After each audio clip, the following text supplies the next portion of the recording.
They told me that Forest Creek Trail was closed, that I hadn't seen a hiker in over a decade, ever since 6 backpackers vanished overnight. The official report blamed animal predation and misadventure, but locals whispered something darker. They said the forest refused outsiders, devouring them one by one, absorbing their essence into the earth. I didn't believe any of that. I was a park ranger, trained to separate fact from fiction. My duty was to protect hikers, maintain trails, and uphold the peace. Nothing in my training prepared me for what awaited me on that forsaken trail.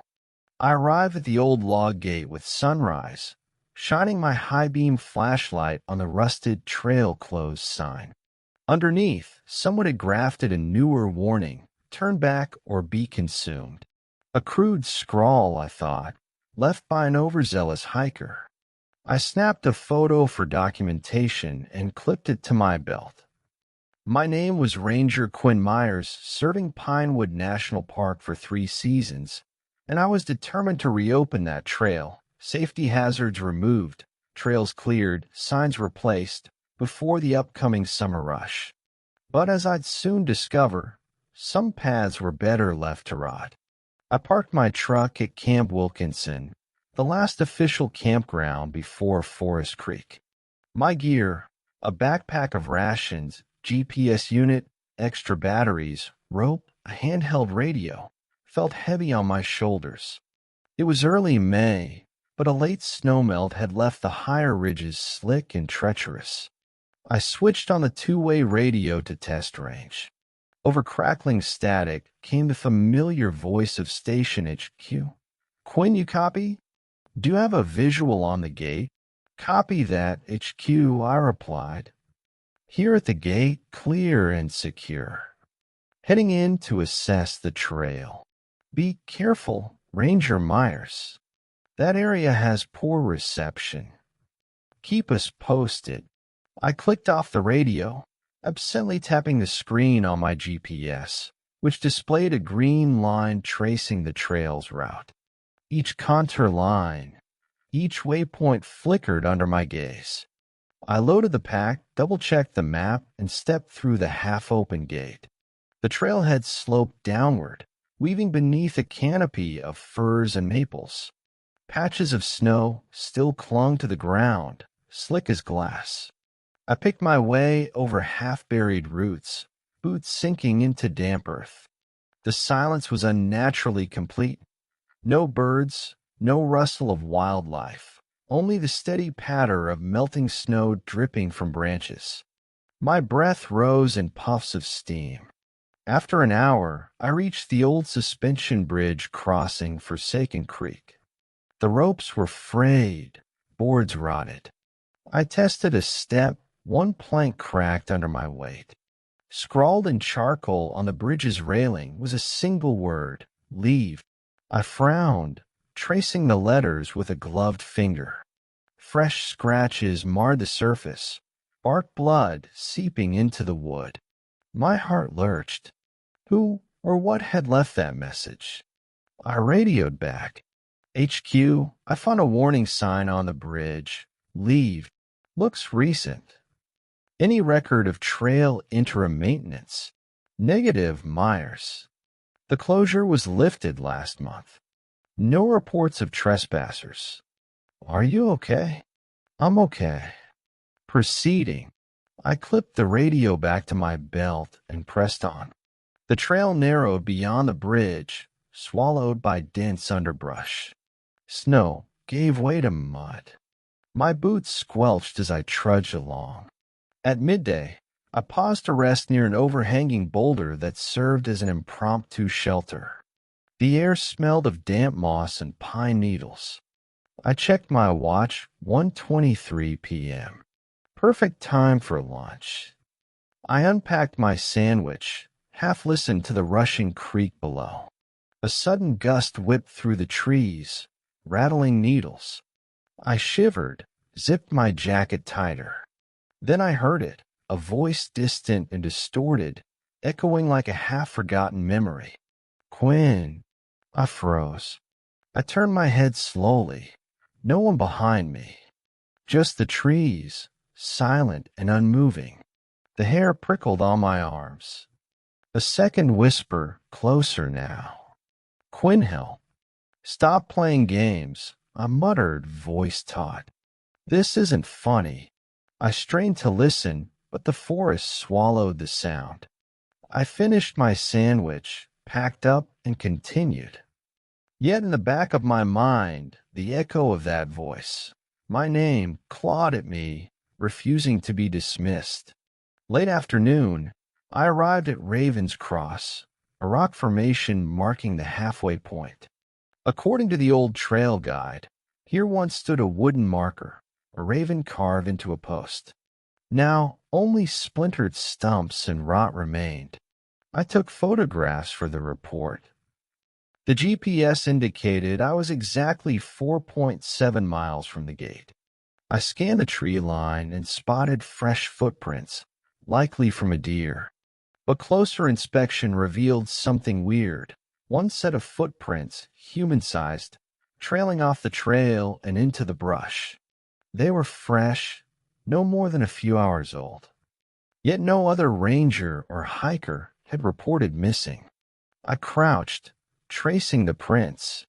They led into a tangle of branches, then stopped abruptly, as if the person had been yanked away. My pulse quickened. I keyed the radio HQ. I found footprints leading off trail. No sign of the hiker. Might need a search team. Static.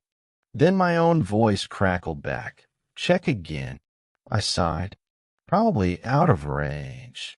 I pushed off, intent on reaching the next waypoint before darkness. The sun was already slipping behind pine boughs, and the temperature was dropping. I switched on my headlamp, its beams slicing through the gloom. I navigated the switchbacks past Black Hollow. The trees grew thicker here, trunks hunched as though bowing to some unseen deity. The path narrowed further, stumps and fallen logs littering the way. I used my trekking poles to probe underbrush, wary of hidden marshes. The air was eerily still. No wind even rustled. At one point, my GPS flickered, then glitched to a blank screen. I slapped it. Damn it. I reopened it. The green line vanished. Instead, the map displayed concentric circles, centered on my location. No trails, no waypoints, just static. I pressed buttons frantically. It rebooted, displayed the trail again. I exhaled in relief. But as I walked on, I noticed another oddity, the phone numbers etched into trees marking old camping spots. Camp 3A, Camp 4B had changed. The letters beneath the carvings seemed smeared, altered. 3A looked like SA. 4B looked like AB. My head spun. Did I imagine it? I shook my head and snapped a photo. Mile 6 passed. Mile 7. The GPS now indicated I was on a completely different trail, unnamed, unmarked. Confusion bloomed in my chest. I checked my compass. North had become south. The creek I'd crossed at midday should have been to my left, but now it roared far to the right. I stopped, blinking into the darkness. Then I heard something shatter ahead, sound like glass. I tightened my grip on my flashlight and edged forward. Through the undergrowth, I saw a small clearing I hadn't expected. In the center stood a collapsed tent, its poles snapped like toothpicks. The canvas was stained with dried blood. I knelt, my headlamp revealing scattered belongings, a hiker's journal, a half-full water bottle, a pair of muddy boots. I opened the journal, heart pounding. The last entry, dated 3 days ago, read, I'm lost. Trail to Raven's Cross is gone. These woods are tucking in around me. I hear them calling. If anyone finds this, know that I tried. But these pines are alive. My blood ran cold. I realized I was more than 6 miles and deeper than any ranger had ventured in years. I pocketed the journal, radioed HQ again, no signal. I needed to turn back, but the path between my boots and the gate ahead was gone, erased, devoured by the forest. Panic rose as branches closed in, hemmed me into the darkness. I tried to retrace my steps. My compass spun. I set it once, pointed north, but everything felt upside down. I walked in straight lines, turning when I thought I recognized a landmark, only to find myself at the same collapsed tent as though the path curled in on itself. The forest had become a maze. My headlamp flickered. I pounded it against my palm. No effect. Darkness closed in. I took a breath, forcing calm. I reached for my lighter, ignited the flame. The small glow revealed nothing but dense blackness. I heard rustling just beyond my peripheral vision. My heart leapt. Hello. I called, voice wobbling. Silence, then a whisper on warm breath in my ear. Quinn. I spun around. No one. The whisper repeated, more urgent. Quinn, come to me. Nausea roiled. I swallowed hard. Who's there? I demanded. Another noise behind me, a scraping, like 1,000 claws against bark. My flashlight finally flickered back on. I swung it around. The trees seemed to lean, trunks curving inward as if to trap me. My breath caught, and there, between two firs, I glimpsed a face, a man's, gaunt and gray, eyes sunken, staring at me with longing. I stumbled back, tripped over a root. Pain shot up my knee as I hit the ground. The man's face flickered, then vanished. A low growl rolled through the underbrush. I scrambled to my feet and ran, blindly, toward the only patch of open sky I could see. Branches whipped at my face, snagging my jacket. My headlamp beam danced. I pounded through fallen logs, leaped over hidden ravines. The growl swelled to a roar as something thundered behind me, footsteps, but too heavy to be human. I dared not look back. Then the path abruptly ended in a chasm, icy water roaring below. Heart hammering, I backed away, pressed against a towering oak. I whispered a prayer, find a way out. My eyes slid to a narrow ledge along the wall, maybe 3 feet wide. Too risky, but my only option. I climbed onto the ledge, hands clinging to roots. The chasm walls were slick with moss. I inched along, each foothold uncertain. Below churned the creek, dark, hungry. A sudden crack above, an isolated branch snapped, crashing into the chasm. I screamed, lost my grip. I tumbled, sliding down the rock face, limbs thrashing. My flashlight flew from my hand, clattering into the depths. I hit a ledge, breath whooshing out of me. My side cracked against a jagged rock. Pain bloomed. I lay there stunned, blood pooling beneath me. The roar of water echoed. I felt something brush against my leg, soft, cold. A hand? I yelped, scrambling away, hands frantically seeking purchase. My knee gave out. I slid down, armpit deep in freezing water. Panic seized me as I felt the current tug at my boot. I pushed upward, but the grip of the mossy ledge cut my palms. Something grabbed my ankle, a branch, a root. I yanked, ripping my pants. The current yanked again. I screamed, crying out for help that would never come. My lungs burned. Then I heard footsteps above, a yelp, a shout.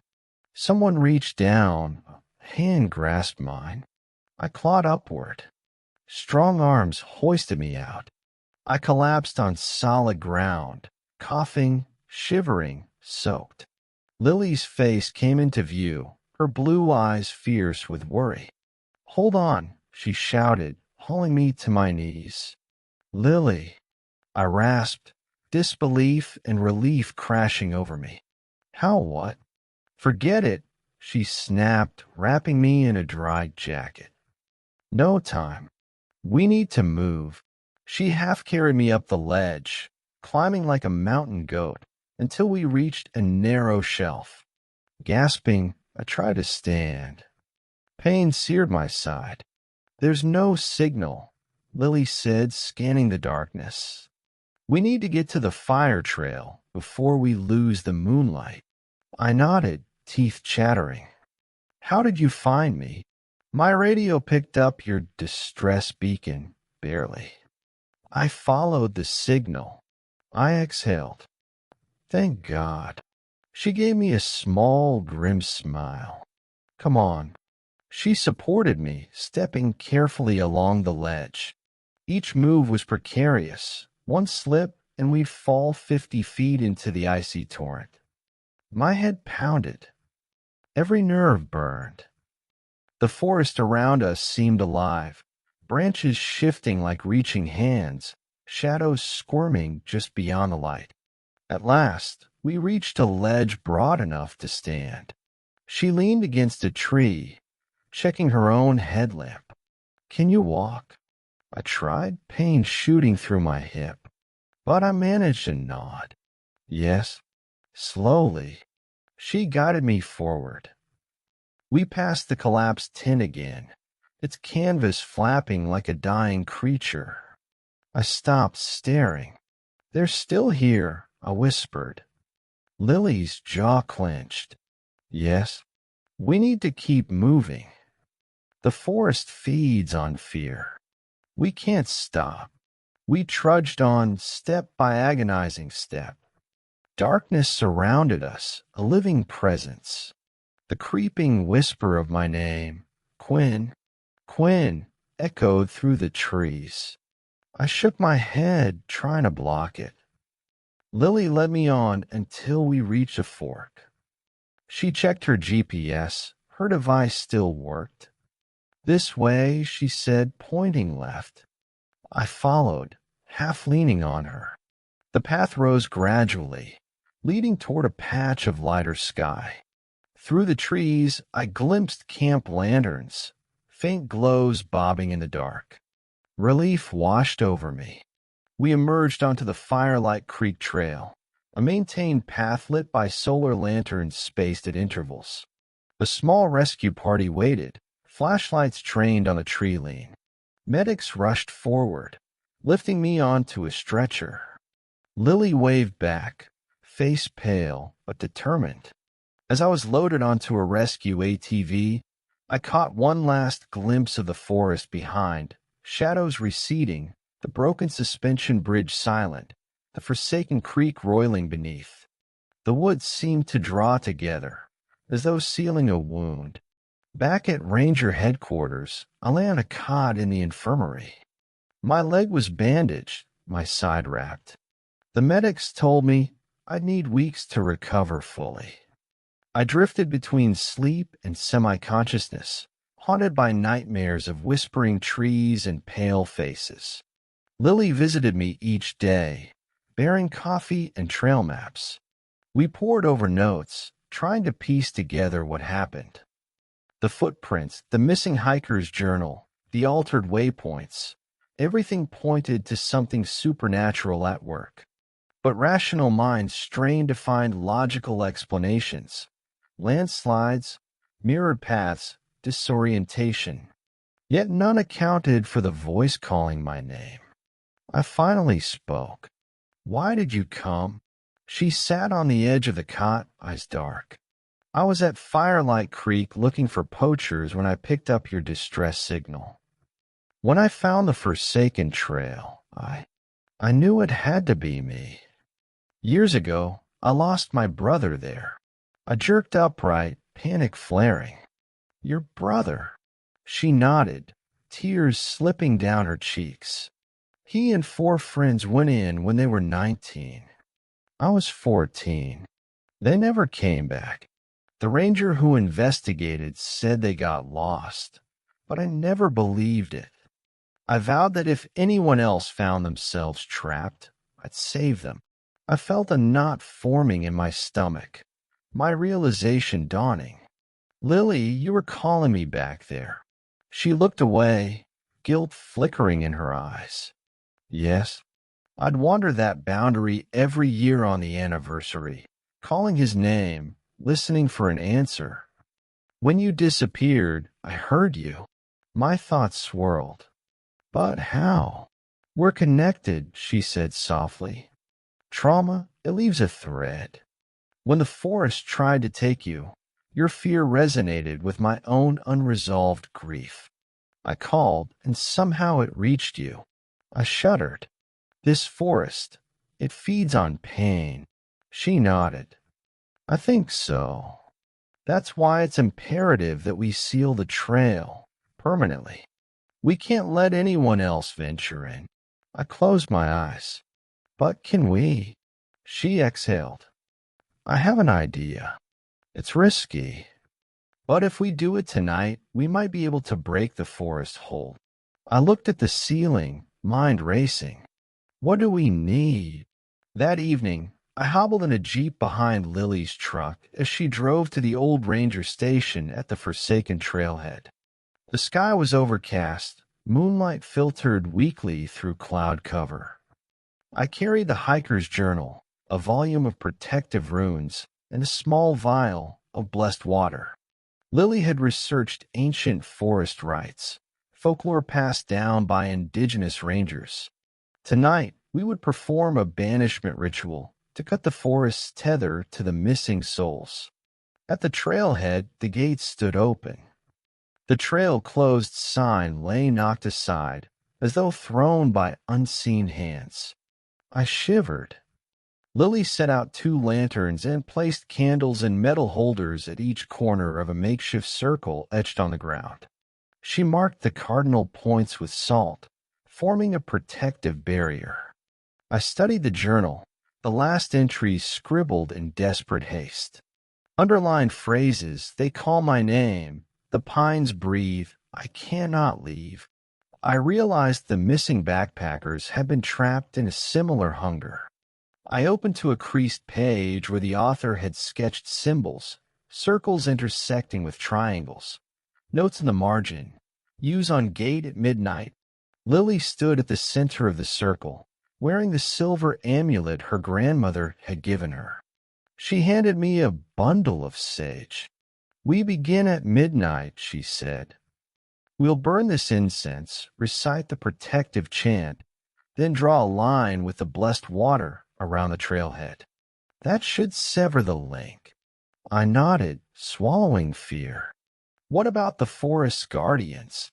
She glanced toward the trees. They'll come. We need to stand our ground. I lit the sage. The green smoke rose, curling into the sky. Lily struck a match, flicked it against her sleeve, lighting each candle. Their flickering flames danced on the earth. She raised her arms, head tilted back, chanting in a language I didn't understand. The air grew colder, as though the forest itself held its breath. Minutes crawled. I sprinkled the blessed water along the salt barrier, forming a glowing line between the trailhead and the woods. When I finished, Lily's chant ended, and she opened her eyes, breath ragged. Do it, she whispered. I took a deep breath, stepped toward the gate. In my hand, I held the hiker's journal and a handful of salt. I sprinkled the salt in a semicircle, chanting the protective phrase Lily taught me. My voice wavered, but I continued, following her lead. As the final words left my lips, a wind gusted through the clearing, snuffing 2 candles, swirling ashes in the air. From the trees, I heard rustling, branches cracking. The forest seemed to lean forward, as though to crush us. Lily shouted, "Hurry!" She grabbed my hand and recited a countercharm, weaving around me. We both hurled the journal into the center of the circle. It burst into flame, pages curling, releasing acrid smoke. The chanting rose to frenzy, the flames leaping higher. Then a howl, so close it shook the earth. A hulking shape burst through the pines, the Dark Ranger, eyes glowing red, form twisted and flickering. He moved with impossible speed, closing the distance in 2 strides. "Fools," he hissed, voice warped. "You cannot stop the pines." Lily stepped forward, amulet shining. "Leave him alone." The Dark Ranger lunged. Lily raised her hands, whispering the protective chant. He recoiled, shrieking, a punishing sound that rattled my bones. I grabbed a burning ember from the journal and hurled it at him. It struck his chest. He jolted back, flesh hissing where the flame caught him. He staggered, form flickering. I felt hope swell. But then, from the ring of pines, dozens of pale faces emerged, ghostly figures of the missing backpackers, their hollow eyes fixed on us. They drifted toward the gate, arms stretched, mouths opening in silent screams. I realized the forest had pooled their souls, merging them into something unstoppable. The Dark Ranger raised his arms, and a wave of energy rippled from him, snuffing the candles and extinguishing the sage. Darkness swallowed the clearing. I stumbled backward, panic choking me. Lily grabbed my arm. "We can't let this end here," she yelled. "Stand your ground." I hesitated, but then I remembered the protective boundary of salt and water. I raised my breath and chanted the final invocation. Lily joined, her voice rising above mine. As we spoke, the salt barrier glowed faint blue, forming an invisible wall. The ghosts slammed against it, faces pressed tight, silent screams echoing in my head. The Dark Ranger howled, striking the barrier with his fists. Each blow shook the ground. "Keep going," Lily yelled, voice cracking. We recited the last lines. Light burst from our amulets, meeting at the barrier. The protective glow flared brighter and brighter until a pulse of light shattered the wall, rippling outward into the forest. The ghosts disintegrated, dissolving into motes of ash that drifted away. The Dark Ranger shrieked and collapsed into a heap, his form unraveling like loose string. A final gust of wind extinguished the remaining candles. Then silence, complete, crushing silence. I sank to my knees, chest heaving. Lily collapsed beside me. We stared as the barrier faded, salt dissolving into the dirt. The gate stood behind us, unchanged, the trail closed sign restored. The flames had died. Nothing but charred embers remained. The forest beyond seemed still, as though waiting for something. 3 days later, I stood at the trailhead with Lily. The wreckage of our ritual had been cleared, the gate locked. A fresh trail closed, "Do not enter" sign hung in its place, an official seal across its surface. Rangers and rangers in training gathered in a semicircle, listening as I recounted the events of that fateful night. They watched rapt as Lily and I demonstrated the protective boundary one final time, sprinkling salt and water to mark the forest's edges. The sun was rising, casting long shadows through the pines. A thin mist clung to the ground, but the air felt lighter, almost peaceful. The echo of chanting no longer lingered. The whispers had died. At least for now. I answered questions about the footprints, the missing hikers, the journal, the voices. Each detail reinforced their belief. Forest Creek Trail would remain closed indefinitely. No one would venture in again. Lily and I exchanged a glance. Her brother's name was carved on her amulet, in faint script that glowed with silver in the dawnlight. I placed a hand on her shoulder, and she squeezed my hand in return. As the gathering dispersed, I turned to face the forest. The ancient pines stood silent sentinel, their needles rustling softly in the breeze. I thought I heard, somewhere deep within, a faint echo, my name carried on the wind. But Lily's voice broke the moment. "Let's go home," she said, voice gentle. I nodded, my heart heavy with relief and sorrow. Together, we walked down the path away from the rabid embrace of the pines, leaving behind the forsaken trail, sealed and forgotten. But as we reached the gate and locked it with a heavy chain, I felt a sudden chill. The forest seemed to exhale, a final sigh that brushed across my cheek, carrying a single whisper barely audible. "Quinn." I glanced back, but Lily's hand closed around mine, steady and comforting. I realized I would forever carry the memory of those pines, how they had twisted reality, captured souls, and nearly claimed me. Their hunger was sated for now. We walked away, sun warming our backs. I never returned to Forest Creek Trail. I never allowed another soul to tempt its labyrinthine grip.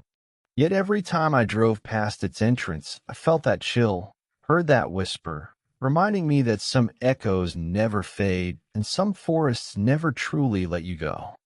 The forest had a heartbeat, steady, pulsing, like the chest of a sleeping giant. You could feel it if you stood still long enough, listened to the subtle hum of trees shifting, wind weaving between trunks. Yet in Black Hollow, that heartbeat stuttered, skipped beats paused. No birds sang, no animals stirred. Only the fog lingered, hanging low like a living spirit trapped among the pines and oaks. Black Hollow was off limits. Every ranger station posted notices, area closed after dusk, restricted access. Every local town had whispered tales, hikers who vanished, lanterns bobbing far off trails at night, the wail of something human somewhere inside the mist. I'd heard the rumors, but dismissed them until my first night shift as the ranger on duty.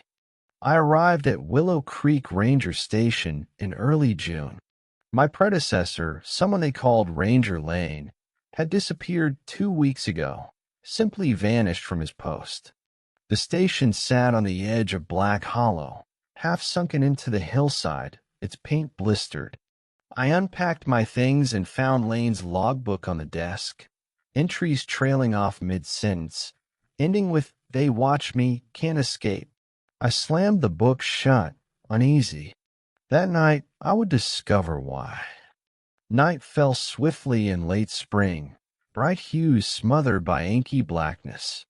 I tested the station's generator, switching on the floodlights around the perimeter. A few bulbs flickered out, leaving splotches of darkness in the yard. I closed the door, fastening the heavy bolt, and settled at the desk. The logbook lay open to Lane's final entry. I skimmed lines detailing strange footprints in the fog, whispers beckoning him into the woods. I shivered. I disdained ghost stories. I leaned back in the chair, warming my hands around a mug of coffee. The station's phone rang, one ring. I answered. "Ranger Myers." The voice crackled. It was HQ. "We've had reports of hikers near Black Hollow's edge. Are you receiving any alerts?" "Negative." My voice was steady. "No hikers on my monitors. All sensors show no movement. Be vigilant," HQ cautioned. "Stay safe." They hung up. I set the phone down and clicked on the CCTV monitors. For cameras covered the approaches, the gravel driveway, the creek bridge, the trail entrance, and the old logging road. In each feed, blackness stretched. The camera framing the trail entrance showed fog rolling in, slow, thick, like breath. I froze. At 11:03 p.m., I saw a figure emerge from the mist. A woman dressed in a torn white dress, hair streaming like dark silk. My heart pounded. She stumbled onto the trail, bare feet bruised. She clutched her arms around her waist as though freezing. I leaned forward, clicking the intercom. "Ma'am, do you need assistance?" My own voice sounded small in the silent station. She froze, head lolling back, eyes pitch black. She lifted her face to the camera. For a moment, she stared directly at me, expression empty. Then she turned, drifting deeper into the fog. I grabbed my flashlight and dashed outside. The wind was still, too still. The fog rolled over my boots. I shone the beam toward the trail. Nothing. Only shapes, twisted trees, shadows that glittered in the beam. I called her name. "Hello? Are you okay?" No reply. I followed the trail a few feet, stepping carefully over roots and loose earth. The fog closed around me until I could barely see my boots. I tapped my radio. "HQ. Ranger Myers reporting. I saw a woman near the trail entrance. Going in to investigate." Static, then HQ's voice. "Copy that. Stay safe. Do not proceed past the warning sign." I hesitated, hand on the signpost where "area closed" was painted in red. I glanced back at the station's lights, blinking like distant stars. The woman's image burned in my mind. I took a deep breath, started into the fog. Every step felt surreal, soft mist curling around my ankles, my breath steaming in a chill. The trail wound deeper into the hollow, flanked by gnarled oaks and swaying dead pines. My flashlight cut a cone of yellow through the gray. Branches dripped with moisture, glistening like spectral hands. I called out again, "Ma'am." No response. A sudden noise, a soft footstep to my left. I swung the beam, but only fog. My pulse spiked. I remembered Lane's entry about unseen watchers. I whispered, "I know you're there. Show yourself." A branch cracked, then another. Something was circling me. I spun, but the beam found nothing. I felt eyes on me, hundreds of them, though I saw no faces. My breath quickened. I should have turned back. My instincts screamed to retreat. Yet something propelled me deeper, fear and morbid curiosity entwined. After 20 minutes crawl, I reached a small clearing. The pale dress lay on the ground, torn, stained. No sign of the woman. I knelt to inspect the dress. It looked aged, like something from a long-lost era. I snapped a photo. Then I saw a footprint around the clearing, bare footprints imprinting into the wet earth, no direction indicated. They circled around the dress, as though marking a ritualistic site. A sudden gust raced through the clearing, whipping the fog into swirling columns. I staggered backward, yanked by unseen force. A whisper slithered into my ear, "Quinn." I screamed, fumbling my flashlight. The fog parted for an instant, and I saw dozens of pale, spectral faces emerging behind me, their eyes hollow ovals cutting through the mist. Their mouths moved in silent pleadings, "Join us." I bolted, running blind. Branches tore at my clothing. The white flash of my headlamp caught something darting to my right, a gaunt figure in a gray uniform, face twisted. It raised an arm and beckoned. Fear strangled me. I ran faster, legs burning, until I burst from the fog into the station's lights. I slammed the door, heart pounding, sweat slick against my skin. Inside, I dropped to my knees, gasping. The radio crackled. "Myers? You there?" I pounded my fist. "Yes, I'm fine. I need reinforcements. We can't send anyone. You need to hold position until dawn." I looked at the red digital clock, 12:45 a.m. I sank to the chair, grabbed the logbook, scribbled quick notes. Then I wrote one line. They watch at night. They need souls. My hand trembled as I pressed the pen to paper. Daylight came like a reprieve, pale gold slanting across the station's floor. I stared at the closed-circuit screens. No figures except swirling fog. I resolved to investigate the station logs. Lane's disappearance gnawed at my mind. I flipped through entries, days leading up to June 12th. Each entry grew shorter, ragged. Final page read, almost burned through by wet coffee stain. Fog, moving closer, voices call. I cannot sleep. They stand at the window, biting at the glass, moaning. I hear them whisper, join us in Black Hollow. I hear Quinn's voice. I have to go. Forgive me. No mention of specific events. I closed the book, stomach churning. I needed more context. I accessed HQ's archives, only to find that Ranger Davis, predecessor to Lane, had vanished in the fall of last year, leaving a single recording, static, then Davis's voice ranting, "They stole my face, my body, replaced me." The audio cut out abruptly. I felt the station floor tilt. Two predecessors, same fate, disappearing into the hollow. The realization sank like ice. I was next. I paced, mind racing. At midday, I decided to hike a reconnaissance route into the hollow's edge, daylight safe, hopefully.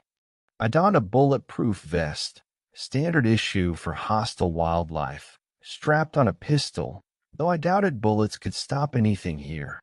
I loaded extra magazines, GPS beacon, a whistle, 3 flares, and a paracord. At 2 p.m., I locked the station and set out, flanked by the forest hush. The trail was damp, churned by rain.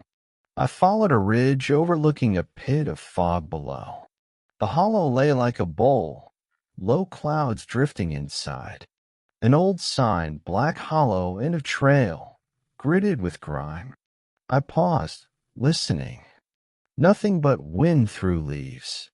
I pressed on toward a small cabin, known to be where Davis last reported. When I arrived, I found the door ajar. Inside, the air reeked of mildew. I picked up a discarded radio crackling. I turned it off quickly.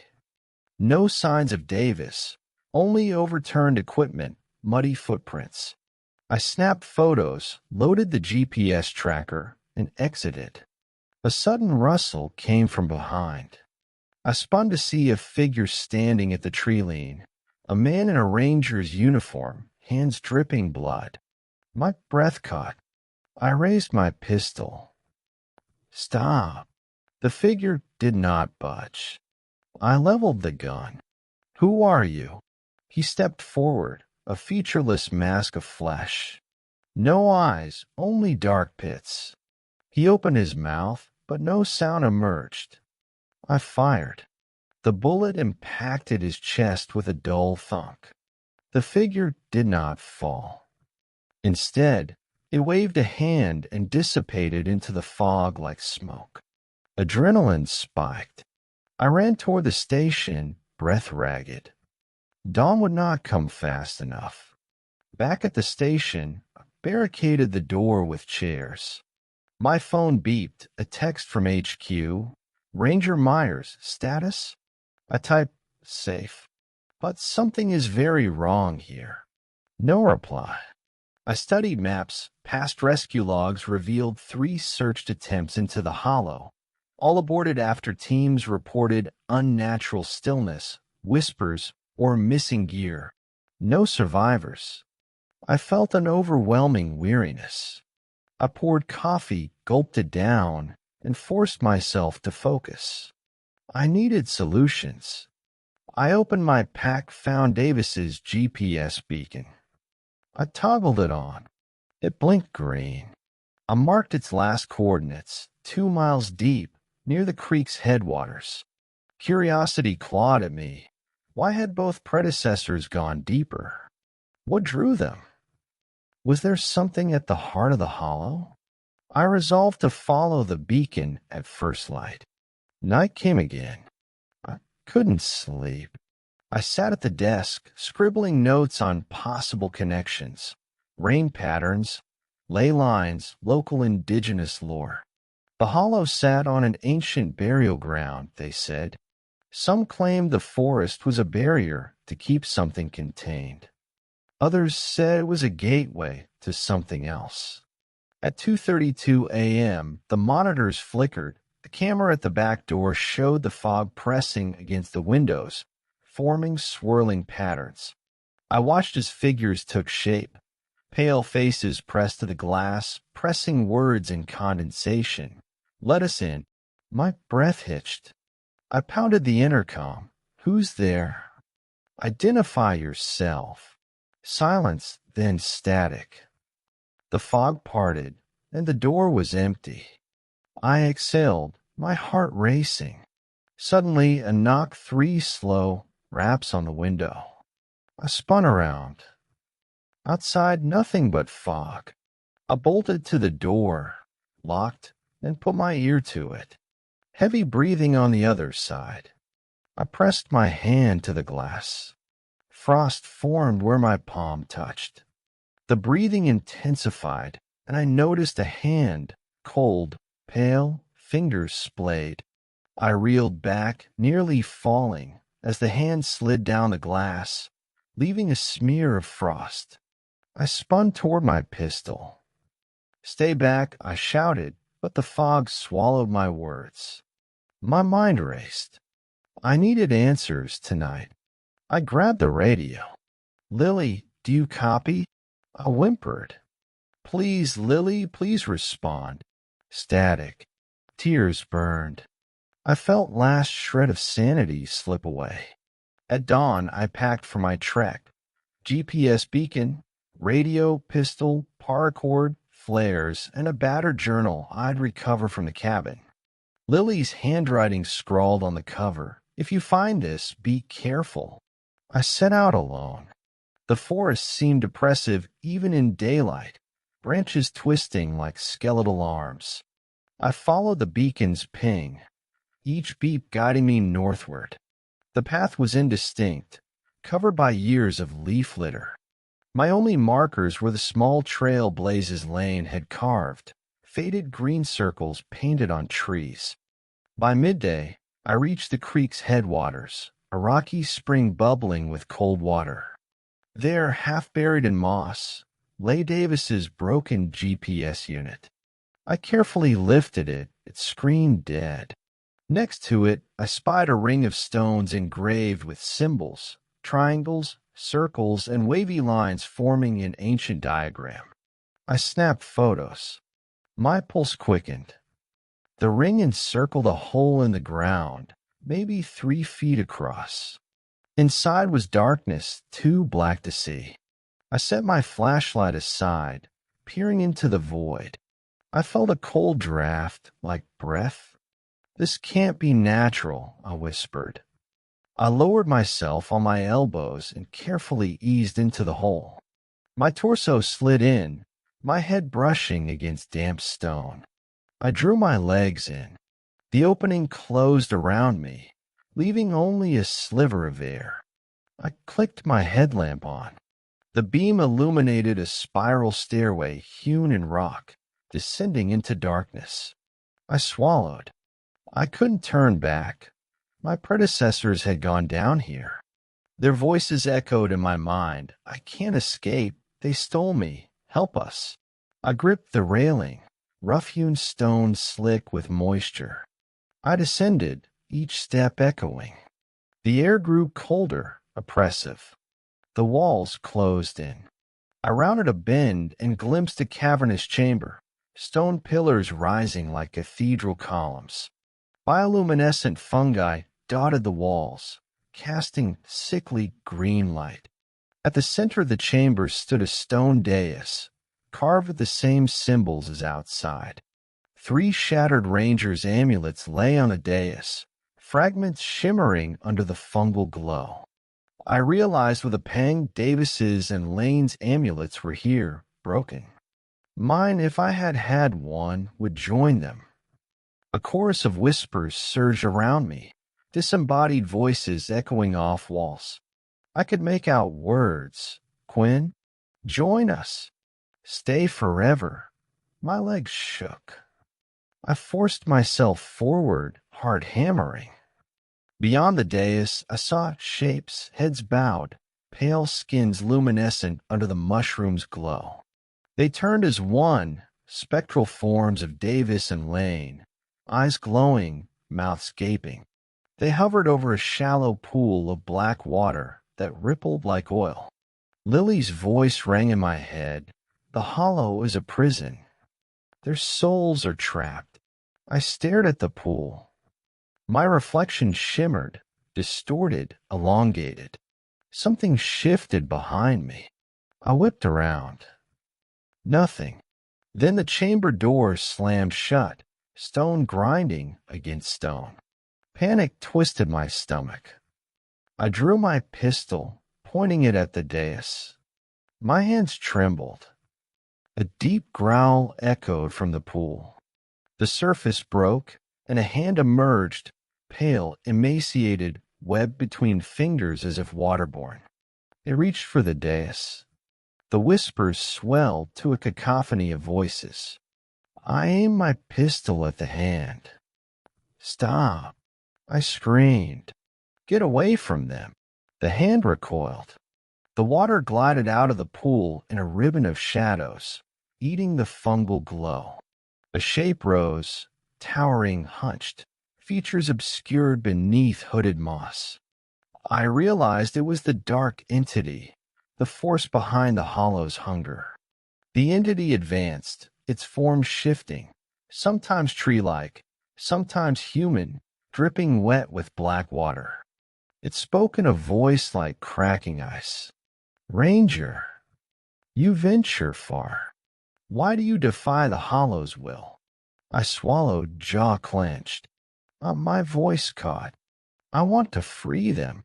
You naive mortal. You trespass on sacred ground. The entity reached out. Its touch would be cold beyond imagination. I stepped back, banging into the dais. My gaze flicked to the pool. If I could destroy its source.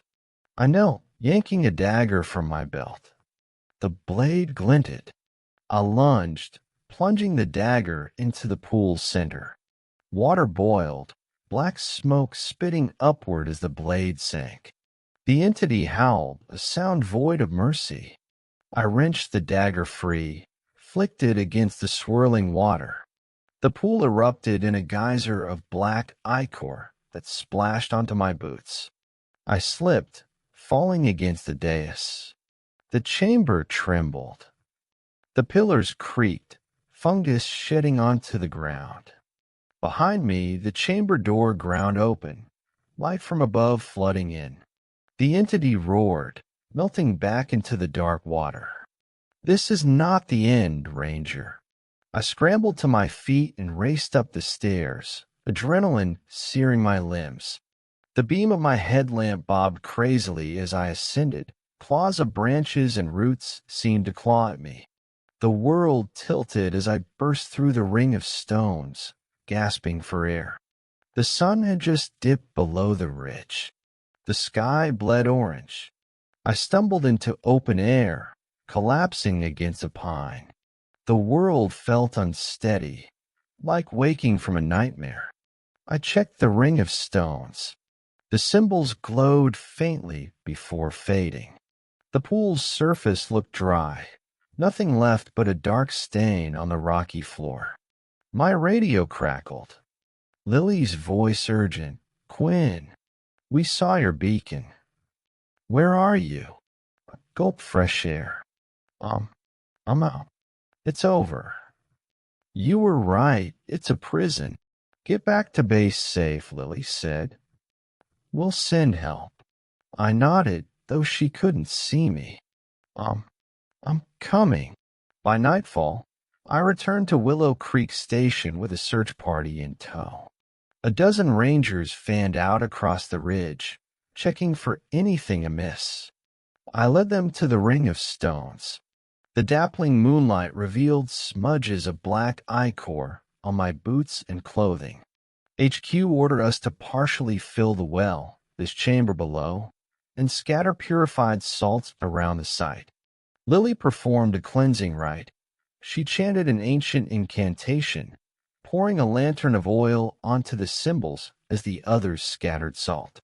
The flames leapt, casting golden light on the cavern entrance. The echo of the entity's shriek reversed through the tunnel, as though our actions forced it back, banishing it into a deeper slumber. When the ritual concluded, the forest felt different, lighter, somehow quieter. We sealed the entrance with large boulders. A final layer of salt and ash covered the ring's symbols, ensuring no one could stumble in again. In the days that followed, the fog receded. Black Hollow's boundary lost its unnatural stillness. Birds returned, warbling in the morning light.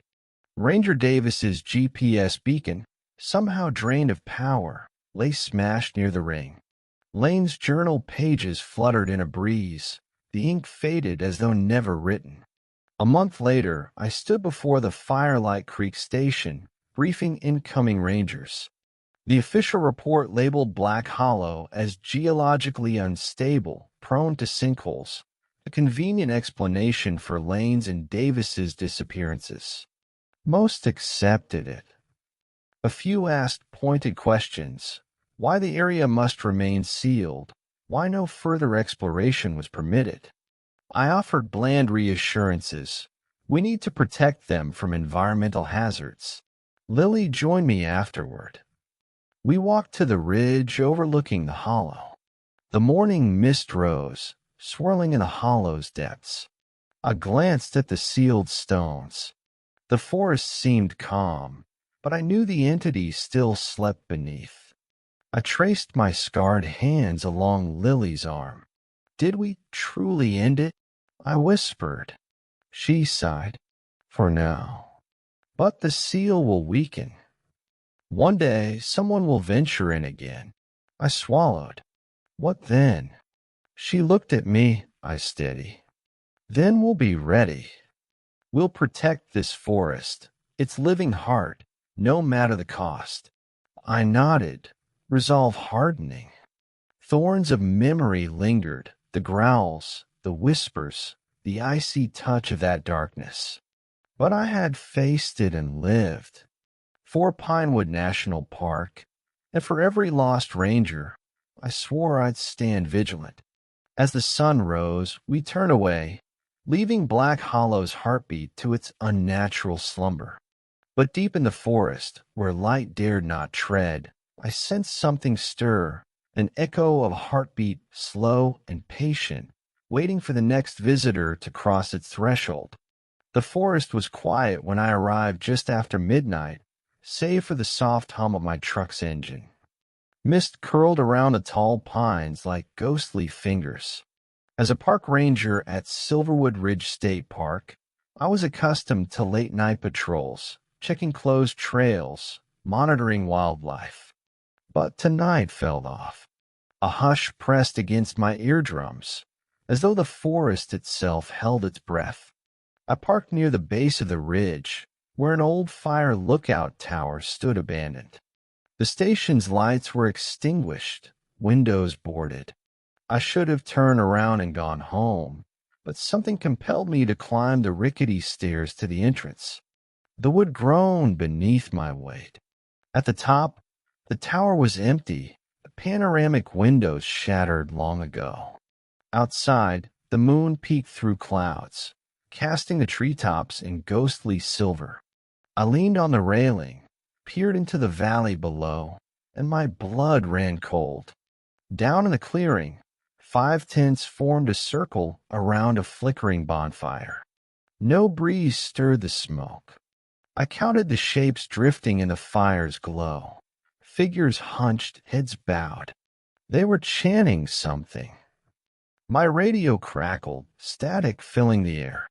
For a moment, I swore I heard my name whispered among the voices. I stumbled back, heart hammering. Something unnatural was happening in Silverwood Ridge. I arrived at my post 4 years ago, fresh from academy training, eager to protect Silverwood Ridge's ancient pines and clear mountain streams. Violent storms, illegal logging, and poachers were my usual headaches. But last week, park headquarters reported unusual activity near the old lookout. Trespassers seen after dark, radios full of static. They sent me to investigate.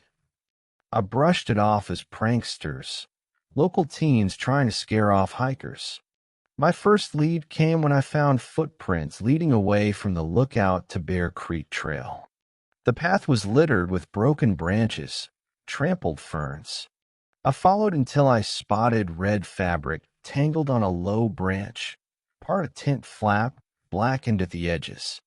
I crouched, heart racing. Nearby, I saw footprints encircling a stone altar, a massive slab of granite carved long ago by native tribes. The carvings had eroded, but you could still make out symbols, spiral shapes, animal forms. Someone had smeared something dark across the glyphs, blood, ashes. My stomach clenched. I shone my flashlight and saw a ring of small bones, bird, raccoon, deer, arranged around the altar. I snapped photos, radioed HQ, ritual site. Investigate. The reply came, copy. Send backup. But backup was hours away. As I surveyed the altar, a voice behind me said my name in a soft whisper. I spun no one. My breath caught. I felt eyes on me, as though unseen watchers hovered just beyond the flashlight beam. I backed away, leaving quickly. As I walked back, a figure darted across the trail, pale, wearing a hooded cloak. I drew my flashlight and pressed forward, but there was no one.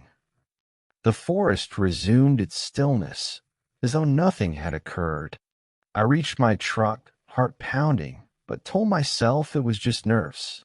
That night, I returned with a partner, Ranger Lopez, no nonsense and skeptical. He scoffed at my description of chanting and hooded figures. We hiked to the altar at dusk. Lopez stepped gingerly through the bones. Looks like hunters clearing animals, he muttered. Nothing ritualistic. I frowned. And the scorch marks on the stones? He shrugged. Probably someone burned trash. He scanned the carvings. These symbols could be modern graffiti. I studied the faded etchings, but his logic gnawed at me. I secured the area with police tape and radioed for forensic. We set up surveillance cameras, motion sensors. Lopez insisted on a stakeout that night. Around midnight, the CCTV caught movement. At exactly 12:07 a.m., 5 cloaked figures emerged from the tree lean. They carried lanterns and baskets. They circled the altar, chanting in a language I didn't recognize. The glow from their lanterns lit their faces, pale skin, hollow eyes set deep in shadows. Surprised, Lopez stepped forward, flashlight on high beam. The figures vanished. No retreat path, no trace of boots, nothing but the flicker of lanterns disappearing into thin air. Lopez's jaw dropped. He stumbled backward. "Did you see that?" he whispered. I'd always assumed he was grounded, unflappable. But tonight he looked rattled, uncertain. A low hum filled the air, vibrating my chest. The carvings on the altar glowed faintly, as if reacting to some unseen energy. Lopez grabbed my arm. "Let's get out of here." I wasn't so sure it was our duty to document this. "We need evidence," I said. He pulled me down the trail as the chanting resumed far off. I still hear it sometimes in my sleep, guttural syllables twisting through the trees. Back at the station, we analyzed the footage. The hooded figures left no footprints at the altar, no ground disturbances, no footprints on the damp earth. In the lantern reflections, I saw shapes flickering behind them, swarms of moths, distant ghosts. Lopez insisted on dismissing it as a trick of the light, but I doubted it.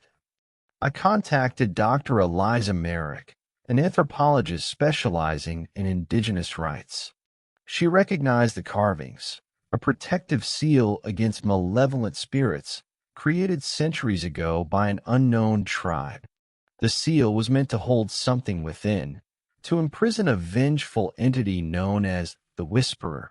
The creature, according to legend, once stalked the forests near the ridge, devouring travelers, hungering for their fear. The seal kept it dormant, but someone had defaced it, and now the seal was weakening. That night, storms rolled in. Heavy rain pummeled the metal roof of the station. I couldn't sleep. I kept envisioning the Whisperer, a gaunt wraith, skin like wet parchment, lips curled back over fangs jagged as broken glass. I saw it in the CCTV, just a glimpse, a pale shape slipping among the trees. As midnight approached, growling rumbled through the forest, neither thunder nor wild animal. I grabbed my flashlight and rifle. Lopez was already geared up.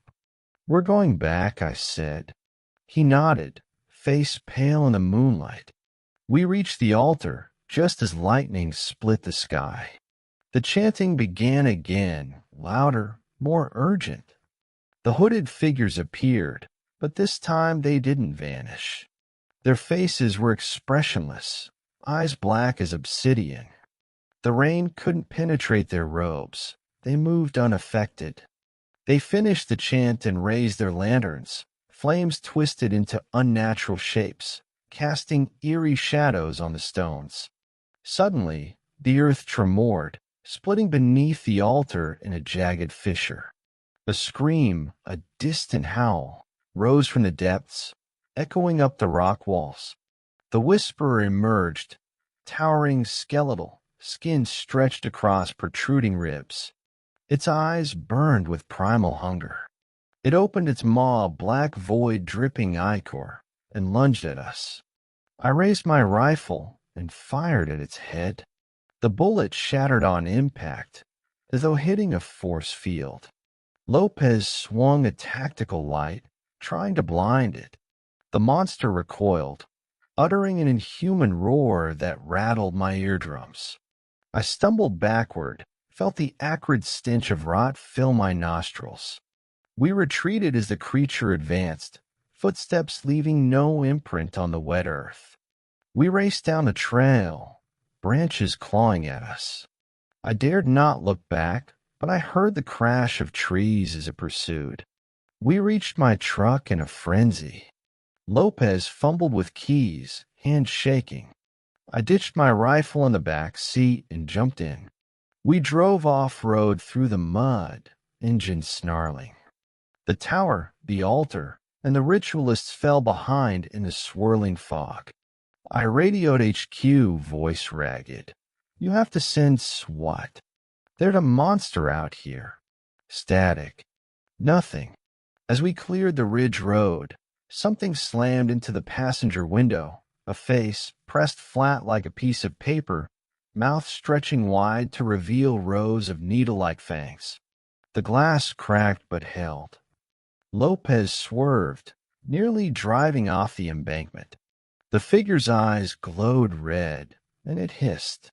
I slammed on the brakes. The shape vanished. Lopez pounded his chest. "What? Are we alive?" he whispered. I nodded dumbly, heart pounding.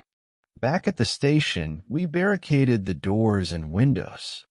I retrieved an ancient flintlock rifle from storage, part of the park's historical collection.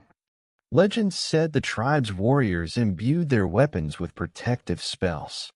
It was our only hope. We painted the mouth of the barrel with protective herbs Dr. Merrick recommended: wolfsbane, sage, and powdered quartz. I loaded the flintlock with a single silver ball.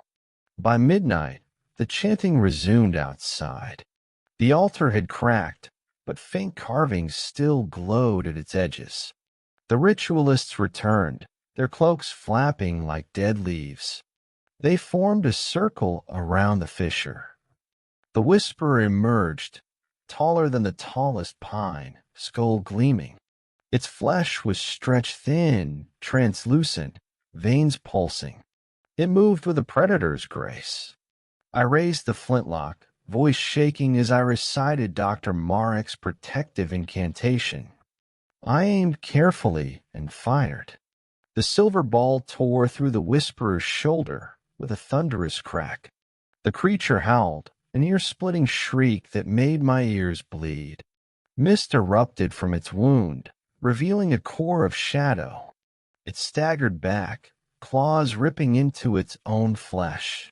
The ritualists wailed and fled into the forest. The Whisperer turned on me, eyes blazing. I braced, ready for a final strike. But at the last moment, the creature's body convulsed. With a thunderous roar, it collapsed into a pile of black ichor that seeped into the earth. I backed away, heart pounding, as the ground swallowed the goo. The carvings on the altar glowed once more, then faded to black. The ritualists were gone, vanished without a trace. By sunrise, Silverwood Ridge lay eerily calm. The storm had broken, leaving shattered branches and debris. Agents from headquarters arrived with forensic teams. We pointed out the altar and the fallen ritualist torches scattered in the mud. But by the time they got there, the altar looked unscathed. No fissures, no glow, just a slab of rock battered by rain. The ritualists left behind only footprints leading away before dissolving into nothing. The forensic team found no evidence of human bodies, only braziers still warm and scorch marks on the stones. HQ declared the event natural causes or unauthorized homeless encampment, and the park reopened within a week. Tourists returned, oblivious to the horror that had unfolded. I was lauded for saving lives, but the truth weighed heavy. Lopez transferred to a neighboring district. He couldn't bear the nightmares. I stayed on, pretending normalcy. But each night, I patrolled with the flintlock at my side, loaded with silver balls and marked with protective runes. I etched the carving's design into my notebook, praying Dr. Marek's research was enough. A month later, I got a letter from her. She found references to an even older rite, a way to seal the fissure permanently. It involved burying a sacred relic beneath the altar's core. I returned to Bear Creek Clearing. I dug into the earth at the center of the altar. My fingers brushed metal, an ornate dagger, its blade dulled by age but etched with runic text. I lifted it and felt a wave of energy, cold, curling like smoke in my veins. Holding the blade over the fissure, I recited the final incantation. The dagger's runes glowed, and I plunged it deep. The earth trembled, but then stilled. A blinding light erupted, as though the sun itself had burst from the ground. I shielded my eyes. When I dared to look again, the fissure was gone. The altar's carvings glowed one last time before fading into stone. The clearing lay silent, bathed in gentle dawnlight. Silverwood Ridge regained its peace, or so it seemed. The tower stands empty, the trees swaying in a gentle breeze. But I still patrol here, drawn by a promise I made to the land. I keep the dagger in a locked case at the station, wrapped in cloth infused with protective herbs. Every equinox, I hike to the clearing, dig a small hole at the altar's heart, and whisper the sealing chant, reinforcing the barrier. The forest feels watchful, like a slumbering giant. I sense its gratitude, but also its hunger. The Whisperer lies buried, but I know it watches, waiting for weakness. Each night, I dream of glowing red eyes in the shadows, and I wake clutching the dagger. I no longer trust daylight. At night, I hear faint chanting in my head, ancient syllables drifting on a wind. I fear that one day the seal will weaken again, and the whisperer will rise, hungrier, angrier. When that day comes, I will be ready. I will stand firm, as the forest itself stands behind me, warding off darkness. Until then, I remain its silent guardian. Moonlight dripped like silver onto the forest floor as I hiked up the steep slope toward Whispering Falls. My boots sank into the damp earth, and the roar of water echoed through the trees. As the park ranger assigned to Blackwood Canyon State Park, I'd heard rumors about the falls, strange disappearances, ghostly reflections, and whispers carried on the mist. Last week, an experienced hiker vanished near the falls at dusk. Rangers found her pack, camera, and footprints leading to the edge, then nothing. I decided to investigate alone, against protocol. I needed to see the falls with my own eyes before dismissing it as wild tales. As I neared the overlook, I felt a thrum of energy, a vibration in the night air like a heartbeat. The waterfall plunged 30 feet into a pool, so dark it swallowed light. Mist shrouded the gorge, swirling around the rocky ledge. The hair on my arms stood on end. In the mist, I saw her silhouette, a woman kneeling by the water, hair draped over her face. I called out, "Hello? Ranger Whitmore, anyone there?" My voice was swallowed by the roar. I stepped closer, the figure vanished. In her place, a single sandal lay half submerged. I bent to pick it up. My flashlight caught a reflection, a pale face staring back from the water, hollow eyes, lips parted in a silent scream.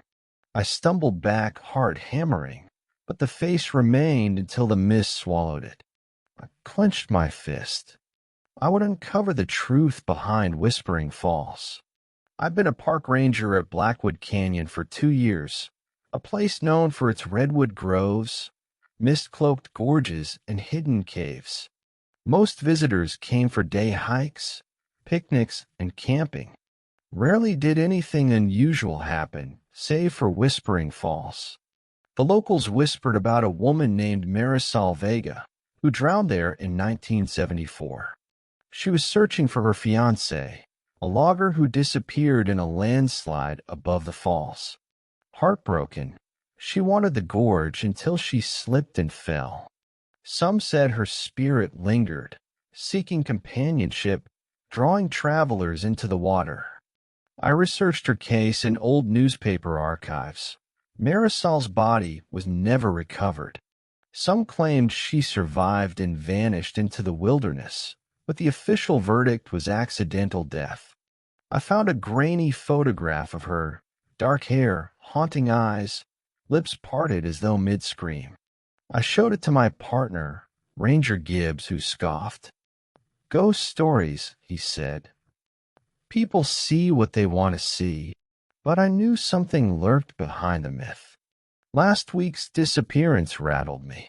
The hiker's camera was found by the pool. Footage showed her walking along the path, peering at the falls. The final frame, her face frozen in terror, eyes wide as something loomed behind her. The last second of video was gone, corrupted. There was no sign of struggle, no footprints leading away from the water's edge.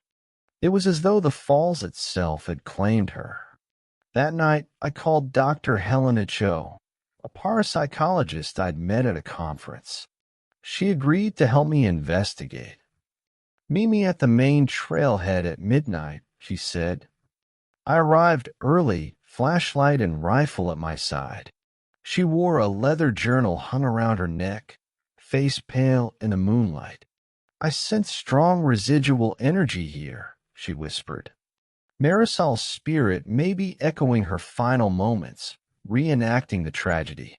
We hiked toward the falls in silence, footsteps muffled by the thick moss underfoot.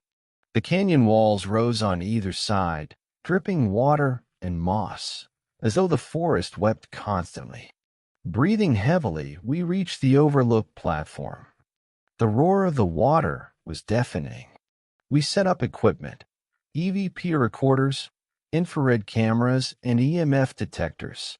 Helena's presence seemed to amplify the atmosphere. Her eyes glowed with anticipation. I shone my flashlight on the pool. The surface rippled as though something passed beneath. "Marisol, are you here?" Helena's voice trembled. Static crackled in the recorder. Then a whisper, "Help me," soft, melodic, carried on the breeze. My heart raced. "Did you hear that?" I asked. She nodded, eyes wide. We moved closer to the water's edge, EMF meters spiking. Helena placed her hand on a rock, closed her eyes, and began chanting an incantation she'd learned from indigenous tribes who revere the canyon. The words felt ancient, thrumming in the air. Suddenly, the mist thickened, swirling in a vortex at the pool's center. The water's surface quivered, and a pale hand reached out, dragging itself up the rock. The form of Marisol emerged, wet dress clinging to her frame, hair matted across her face. Her eyes, black as obsidian, locked onto me. I raised my rifle, but Helena grabbed my arm. "Don't," she hissed. "It's not violent, just lost." Marisol stepped onto the rock ledge, water streaming off her. She reached toward me with trembling hands. "Help me," she whispered, voice echoing like a mournful melody. I swallowed. "What do you want?" I managed. She tilted her head, sad smile flickering. "Find him." Then she lifted her arm and pointed into the canyon. I glanced to where she pointed. A swirl of mist obscured a narrow ledge above, a landing of slick rocks. Something gleamed there. Before I could react, Marisol's form dissolved into mist, sinking back into the pool. The canyon fell silent. Eggs of frost prickled my skin. Helena turned, eyes full of wonder and fear. "We found a clue," she murmured. At dawn, Helena and I climbed to the ledge above the falls. I struggled up the slippery incline, adrenaline propelling me forward. When we reached the rocky plateau, we found something half buried under leaves, a metal lunchbox, rusted and worn. On it, initials scratched LV. I pried it open with gloved hands. Inside lay a tarnished pocket watch, its glass face cracked. The engraving read, "LV. To my sweet Marisol, 1973. My heart lurched.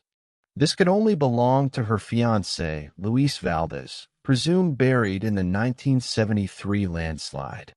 The watch's hands were stopped at 5:16 p.m., the exact hour of the tragedy. Helena examined the watch. "This is real," she breathed. "Luis must have survived the landslide somehow and disappeared into the wilderness." I stared at the climb down. The path was perilous, slick rocks, steep drop-offs. "We need to follow his trail," I said. "Marisol's spirit wants us to find him." Helena nodded. We descended into the canyon, following a faint game trail.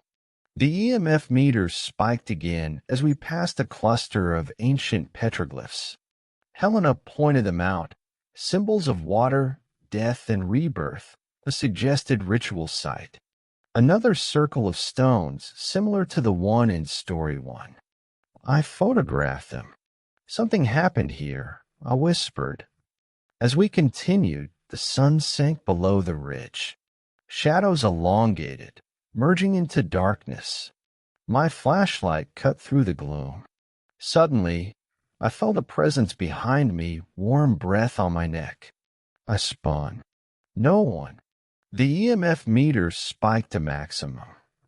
The canyon walls echoed with voices, indistinct but insistent.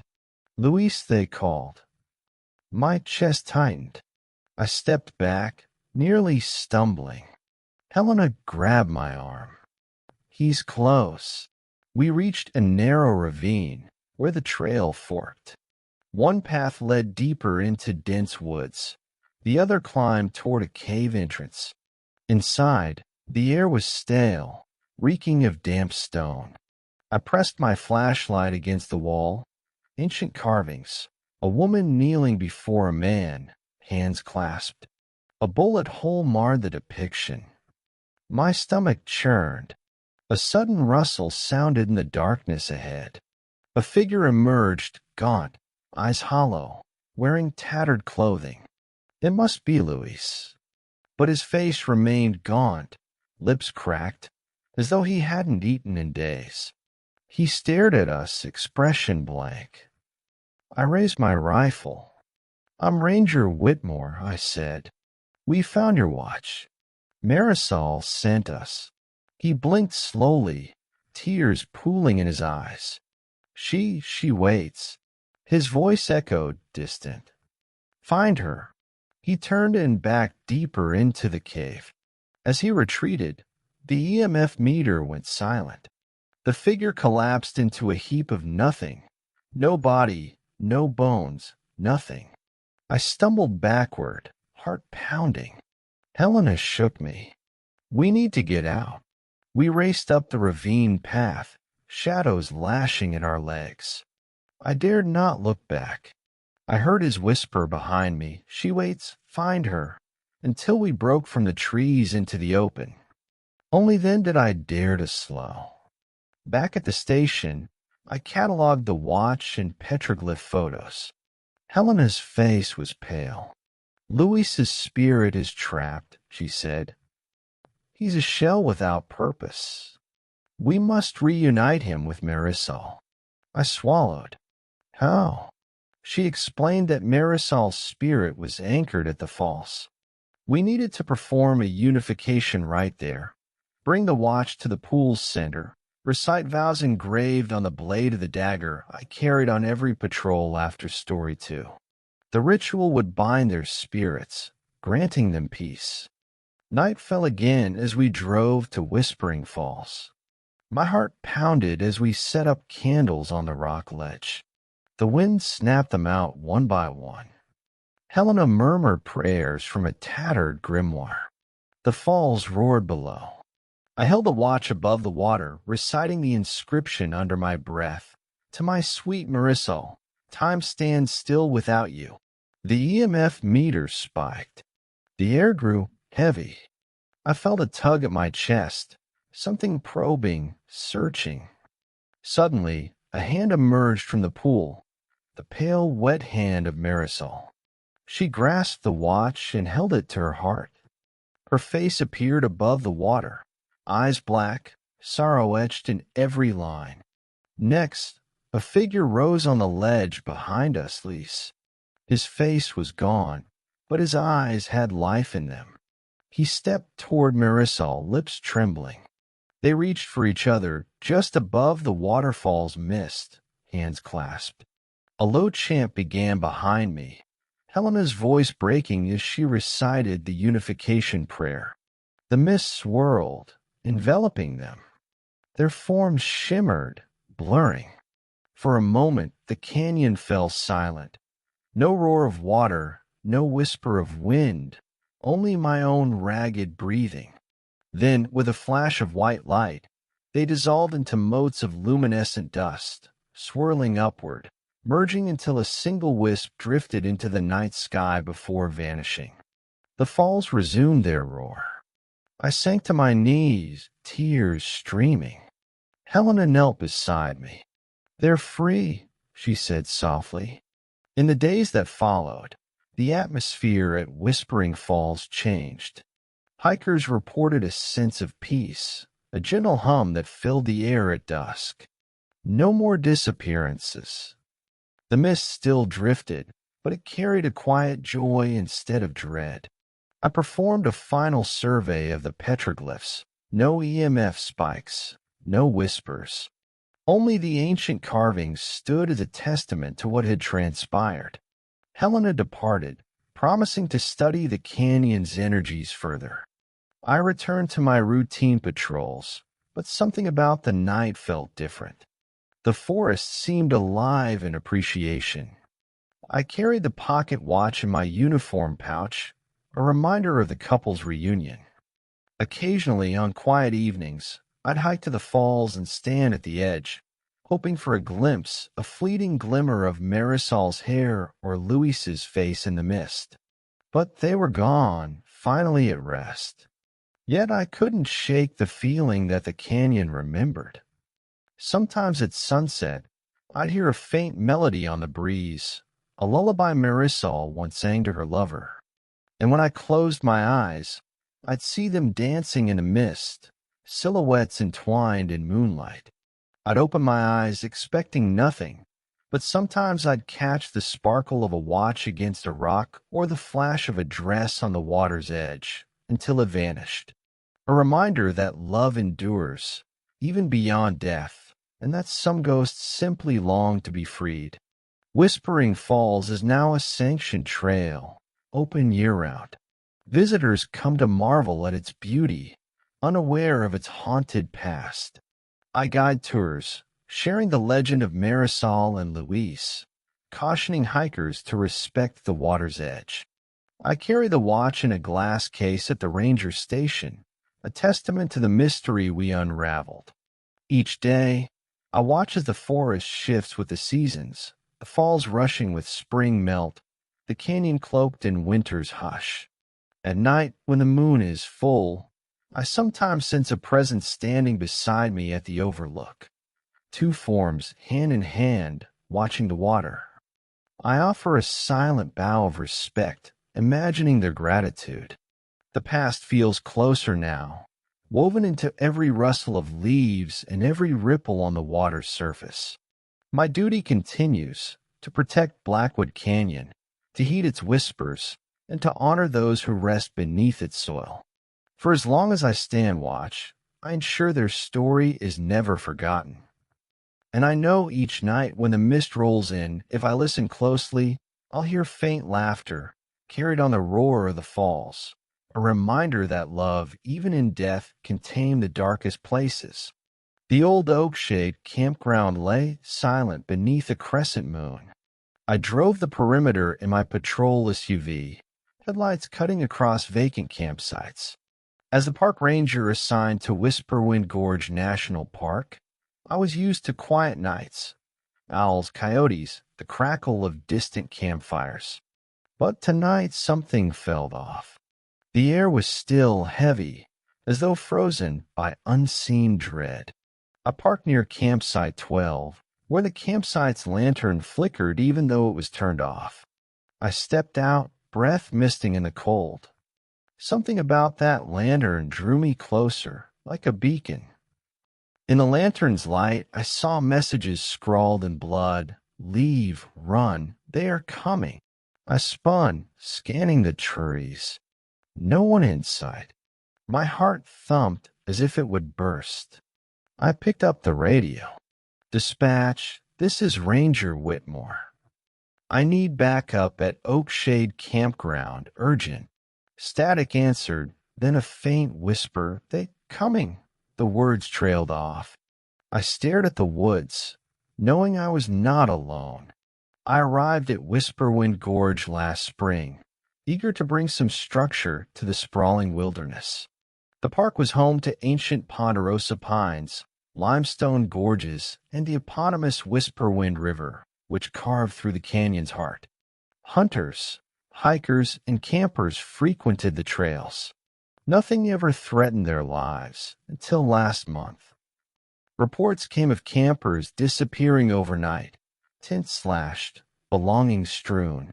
No footprints, no tracks, just silence. When I investigated Campsite 14, I found a camper's journal, entries in madness, rambling about eyes in the trees and voices beneath the ground. The final page was smeared with red. No name included. I chalked it up to pranksters or drunk campers until people started vanishing. 3 in 2 weeks. An elderly couple on a fishing trip, a college student on a solo trek, a family of 4 camping near the gorge rim. I felt responsible. Tonight, the lantern message confirmed my worst fears. Someone or something was toying with us. I holstered my pistol and walked carefully toward campsite 12. The lantern's glass was cracked, flickering in time with my heartbeat. I found a scrap of fabric on the ground, striped flannel, blood-stained. I examined it. A button had initials M. I radioed HQ. All units, be advised, multiple missing parties in Whisperwind Gorge. Proceed with caution. Static hissed. Copy, came a weary voice. But no units available until morning. I swallowed hard. I returned to my SUV to grab a flashlight. When I looked up, a figure stood at the edge of the clearing, tall, slender, face obscured by darkness. It held a camouflage hat in one hand, swaying in a slow, mocking wave. My heart froze. I raised my flashlight. The figure blinked the beam away. I stepped closer, but it vanished into the trees. I called out, "Hey, show yourself." No response, only a rustle of branches. I pressed on, deeper into the campground. I arrived at campsite 14, the one where the journal was found. The tent still stood, but its walls were torn, shredded like flesh. I debated searching inside, but feared what I might find. Instead, I followed a path of blood droplets leading toward the river. My flashlight revealed footprints in the mud, barefoot, dragged, as if a body had been pulled. I traced them along the riverbank until they stopped abruptly. No sign of a body, just ripples on the water. A chilling thought occurred. Maybe they'd been forced in. I waded into the shallow stream, peering into the black water. A flash of red, a shoe beneath the surface. I dropped to my knees and reached in. My fingers closed on the tattered fabric of a jacket. I yanked it out and splashed back onto the bank. It was shredded, fabric torn in multiple directions, and still warm, as though recently discarded. I checked my watch, 1:03 a.m. No dawn for hours. Suddenly, a scream echoed from the woods behind me, female, distant but agonized. I bolted toward the sound, heart pounding. Branches whipped at my face, snagging my uniform. I emerged into a small clearing and saw 2 campers darting away, faces pale, eyes wild. They were clutching each other, shaking.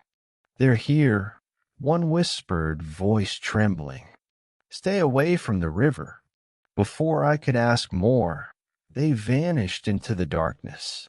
My instinct screamed to secure the campground, but I knew that was futile. Something hunted here, a predator that was not human. I backed away towards the Ranger SUV, stumbling over roots. My foot caught, I fell, and my flashlight clattered. It rolled toward the river's edge. I dove to grab it. In the beam's glow, I saw footsteps on the muddy bank.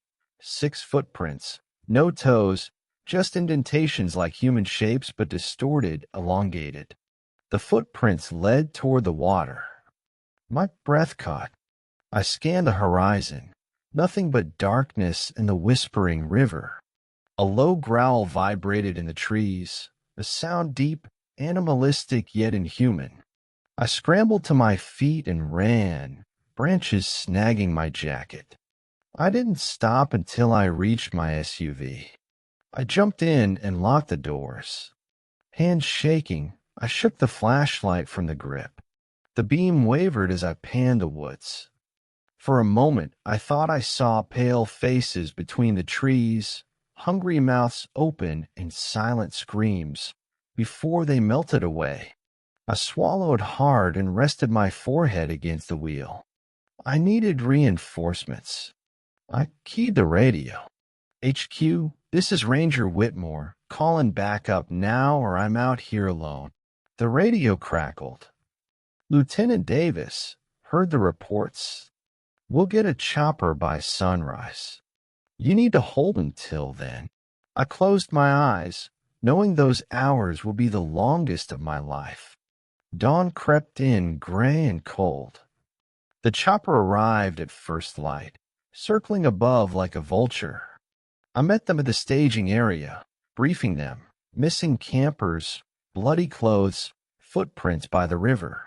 They exchanged worried glances. We'll sweep from river to gorge rim, the lieutenant said. Work in pairs, no solo patrols. I nodded and joined a pair, Ranger Sinclair and Officer Patel. We moved along the riverbank, rifles raised. The river's current glinted, carrying fallen leaves and debris. We found nothing at first. No footprints, no torn clothing. Only the river's relentless churn. We marked off a search grid in the woods, circling the campground. In one quadrant, Sinclair called out, "Over here." We converged on a cluster of boulders. The small cave entrance lay partially concealed by ivy. The air inside was stale foul. I directed Sinclair to shine his flashlight inside. The light revealed a twisted scene, clothing strewn across rocks, dried blood smeared on the walls. At the center, an altar of sorts, a circle of stones encircling a pool of black water. Leaves floated on its surface as though suspended. My stomach churned. The lieutenant's radio crackled. Check-in sweep lines report nothing unusual. My voice shook as I whispered, "I'm going to investigate this cave." He responded, "Copy." "Don't go in alone." I nodded silently. I climbed into the cave, heart pounding. The flashlight beam illuminated rotting leaves and broken twigs.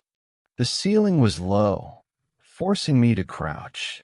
Then I spotted shapes at the far end, bodies emaciated, faces covered in gore, dragged into that black pool. My breath caught, and I stumbled backward, stubbing my toe on a rock. The bodies lay motionless, as though sacrificed. Blood pooled around them, dripping into the pitch-black water. I gagged and turned to leave, but stumbled as something cold brushed my ankle. I froze. The water in the pool stirred, rippling though there was no breeze. A hand, gray and skeletal, emerged, followed by an arm. Then a face, eyes milky white, mouth twisted in a snarl.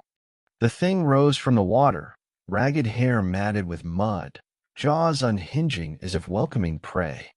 I scrambled out of the cave, sprinting back to the search team. Bullets rang out. Sinclair fired at the creature, but vanished as the rifle cracked, as though phasing through dimension. "What you doing down there?" the lieutenant shouted. I panted. "It's something, don't go in." He motioned for officers to surround the cave. They approached, rifles at the ready. The creature's wail, high-pitched and mournful, echoed. Then silence. We found no trace of it, no footprints, no body, nothing. Only that flooded altar, empty except for ripples in the water. I realized this was no ordinary predator. It moved between worlds. The lieutenant looked at me, face ashen. "Get everyone out of here," he said. "We'll call in specialists." I nodded. That night I couldn't sleep. I lay in my bunk, listening to the wind rattling the window. My flashlight rested on the desk. Around midnight my radio crackled. "Whitmore, are you there?" It was the lieutenant's voice. "Yes, what's up?" My voice was hoarse. "We found new footprints near the gorge rim. Looks like multiple sets, no calling cards. They vanish before the traditional ranger trail begins. We think the creature lures campers through the river and across that meadow to the cave." I swallowed. "What do we do?" He paused. We're considering using live bait tracking devices and all. Risky, but we have no other leads. My stomach turned. I volunteer. No, he replied firmly. You stay here. I clenched my fists. Hours later, I couldn't resist. I bundled up, grabbed my tactical vest, sealed a GPS tracker under the strap, hid near the gorge rim. The night was quiet, starless.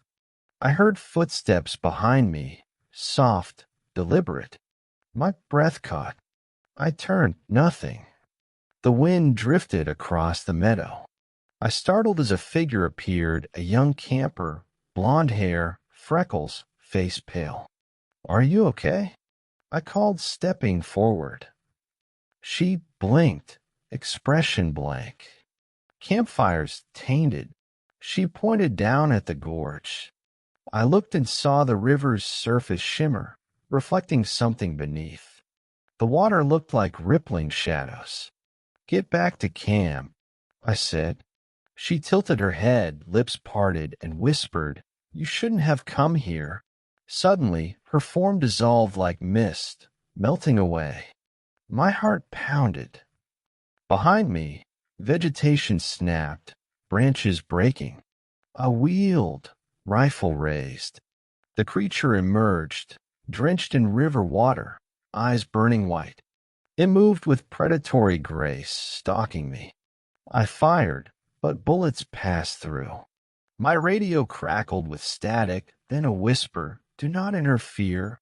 My blood ran cold. The creature extended a hand. A skeletal finger pointed downward. A gurgling voice, They are mine. I turned, hesitated, couldn't abandon my duty. I fired again. My rifle jammed. The creature lunged. I stumbled backward, caught my ankle on a root and fell. I felt its breath on my face, cold, like bottom of the river. I screamed, fighting. A blinding light flared, the chopper's spotlight. The lieutenant's voice rang through a megaphone. Back away. Stay away from the edge. The creature snarled and retreated into the gorge, dissolving into the river's mist. When morning broke, specialists from the state's occult division arrived.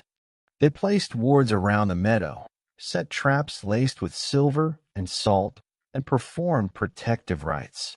The ranger team combed the gorge for remains. They found the young camper's bracelet on a boulder near the cave. No body.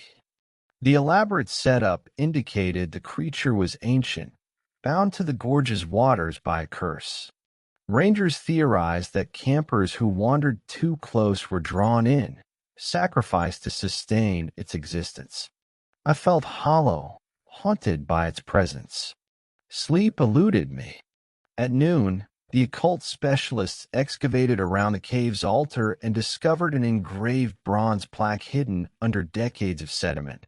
Here lies Nyarath, guardian of shadows, bound by blood, broken by light, beware the whispers. I studied it, heart sinking. The plaque indicated the creature was once a guardian spirit, twisted by violence into a predator.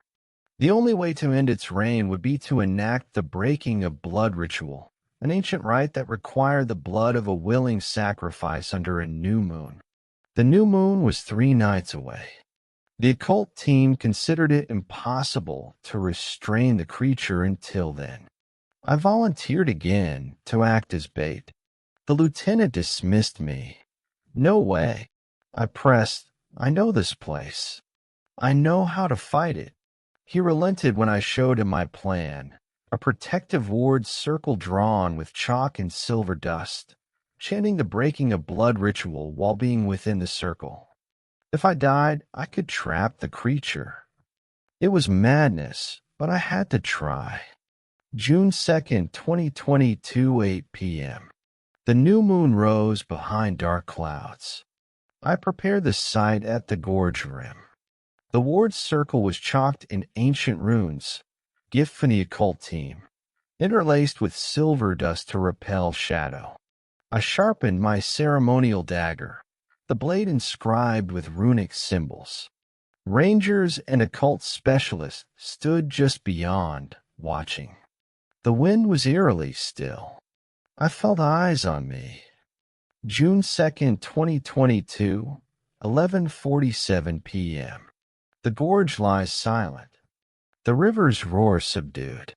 I stand at the circle's center, knife in hand, chanting the initial invocation. By blood and bone, by earth and stone, I call thee forth, Nyarath, break thy bond or be reclaimed. My voice echoes. The ward glows faintly, silver dust shimmering. Footsteps approach, a soft splash on rocks. I continue chanting until my voice cracks. Then it emerges, Nyarath. The creature leaps from the river's depths, water cascading off its form. Its eyes glow white. It snarls, "You cannot stop this hunger." I take a deep breath and plunge the dagger into my palm. A surge of pain burns through me. I let out a strangled cry. Blood drips onto the ward's runes.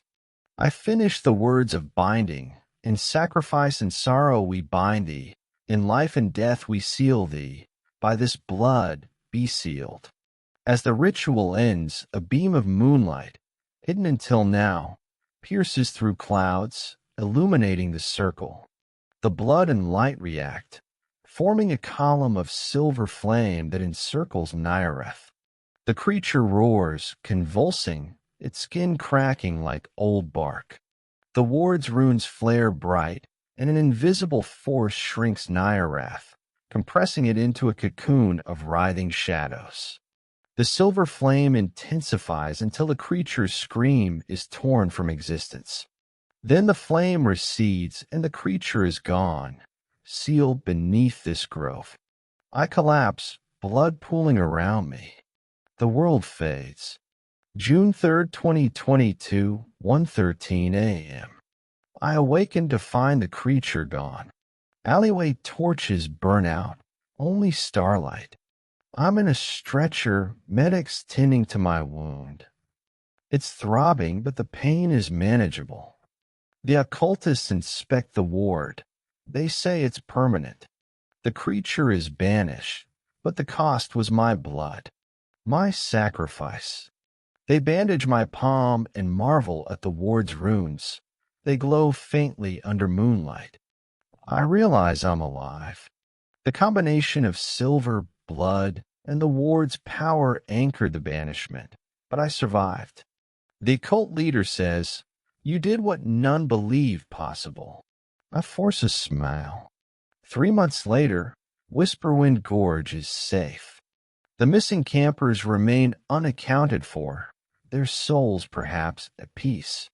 Oakshade Campground reopens under new supervision. I schedule monthly checks at the ward site, ensuring nothing has changed. The runes remain vibrant. I keep the ceremonial dagger in the ranger station, now a relic, a testament to what I endured to protect others. Nightly, I patrol in silence. The wind through the pines is gentle, without menace. Campers laugh around campfires. Children splash in the river's shallows. I watch over them, vigilant. Sometimes at dusk, I think I hear a distant roar, like water rushing through unseen channels. I grip my ranger's baton, ready for anything. Though Nyarath was banished, the memory lingers, a reminder that some guardians can become monsters. I remain the watchful protector of Whisperwind Gorge, knowing I pay homage each night with every beat of my heart. A chill wind swept through the sentinel pines as I drove into Frostpine National Park just after midnight. The gate was locked, but I slipped through the caretaker's shed, leaving it ajar behind me.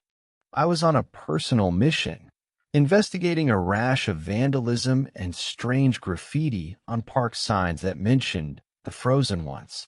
As a seasonal park ranger, this was beyond protocol.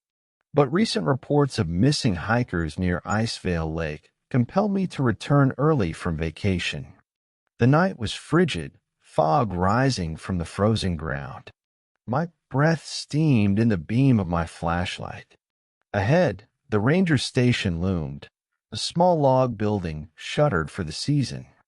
Windows rattled in gusts. I tried the door. It opened. Inside, rust and dust coated every surface. On the desk lay a pile of papers, maps with X's marking Icevale Lake, scrawled notes in shaky handwriting. They come when the lake is frozen solid. Watch your breath. I frowned. What did that mean? I pocketed a map and stepped outside. Frost crunched beneath my boots. The temperature read 10 degrees below freezing. I turned, and for just a heartbeat, I saw 4 figures standing at the edge of the tree lean, dark shapes in heavy coats. Then they vanished. I shivered, tightening my jacket. Something ancient awaited me on the frozen lake. Frostpine National Park was known for its alpine meadows, towering mountains, and for Icevale Lake, so clear it looked like a mirror in summer. In winter, a flawless expanse of ice that stretched for miles. Local lore spoke of the frozen ones, bodies found frozen in the ice with expressions of terror, as though the lake itself had consumed their souls. Most dismissed it as legend, until 2 hikers went missing last week. Their footprints led to the lake's shore and disappeared where the ice began. Search parties found no trace. I arrived at the ranger station the previous evening, planning to start searches at first light. I found the vandalized signs, "Do not disturb Icevale's heart. They do not sleep. The frozen ones watch." The red paint was still wet in places. I took photos for evidence. I met the caretaker, old Mr. Brumley, who had a haunted look in his eyes. He muttered warnings, "Stay off the lake. They rise when the frost grips." I shivered at his tone, but he refused to elaborate, and I left, determined to discover the truth for myself. At dawn, I laced my boots with crampons, grabbed an ice axe, and set out across the lake. The surface was glassy smooth, except where slight cracks formed branching patterns. Ice dust settled with each breath. I paused at a fissure shaped like a skull. Something about it drew me in. I heard a distant groan, like metal bending, echoing across the ice. I swung my ice axe and tapped the fissure. The crack widened, revealing black water below. A pale hand shot out, scrabbling at the ice's edge. I stumbled back, heart pounding. A face emerged, wide eyes, frozen tears dribbling down cheeks. Then the face recoiled beneath the ice, dragged back into darkness. I raced to the edge. No trace. The ice was unbroken, pillars of frost refilling the fissure as though it had never happened. I radioed dispatch, "Lieutenant Davis, Ranger Whitmore here. Hiker's remains found. Need backup." Static crackled in response. "En route. Be careful. Lake's unstable." I nodded, though he couldn't see.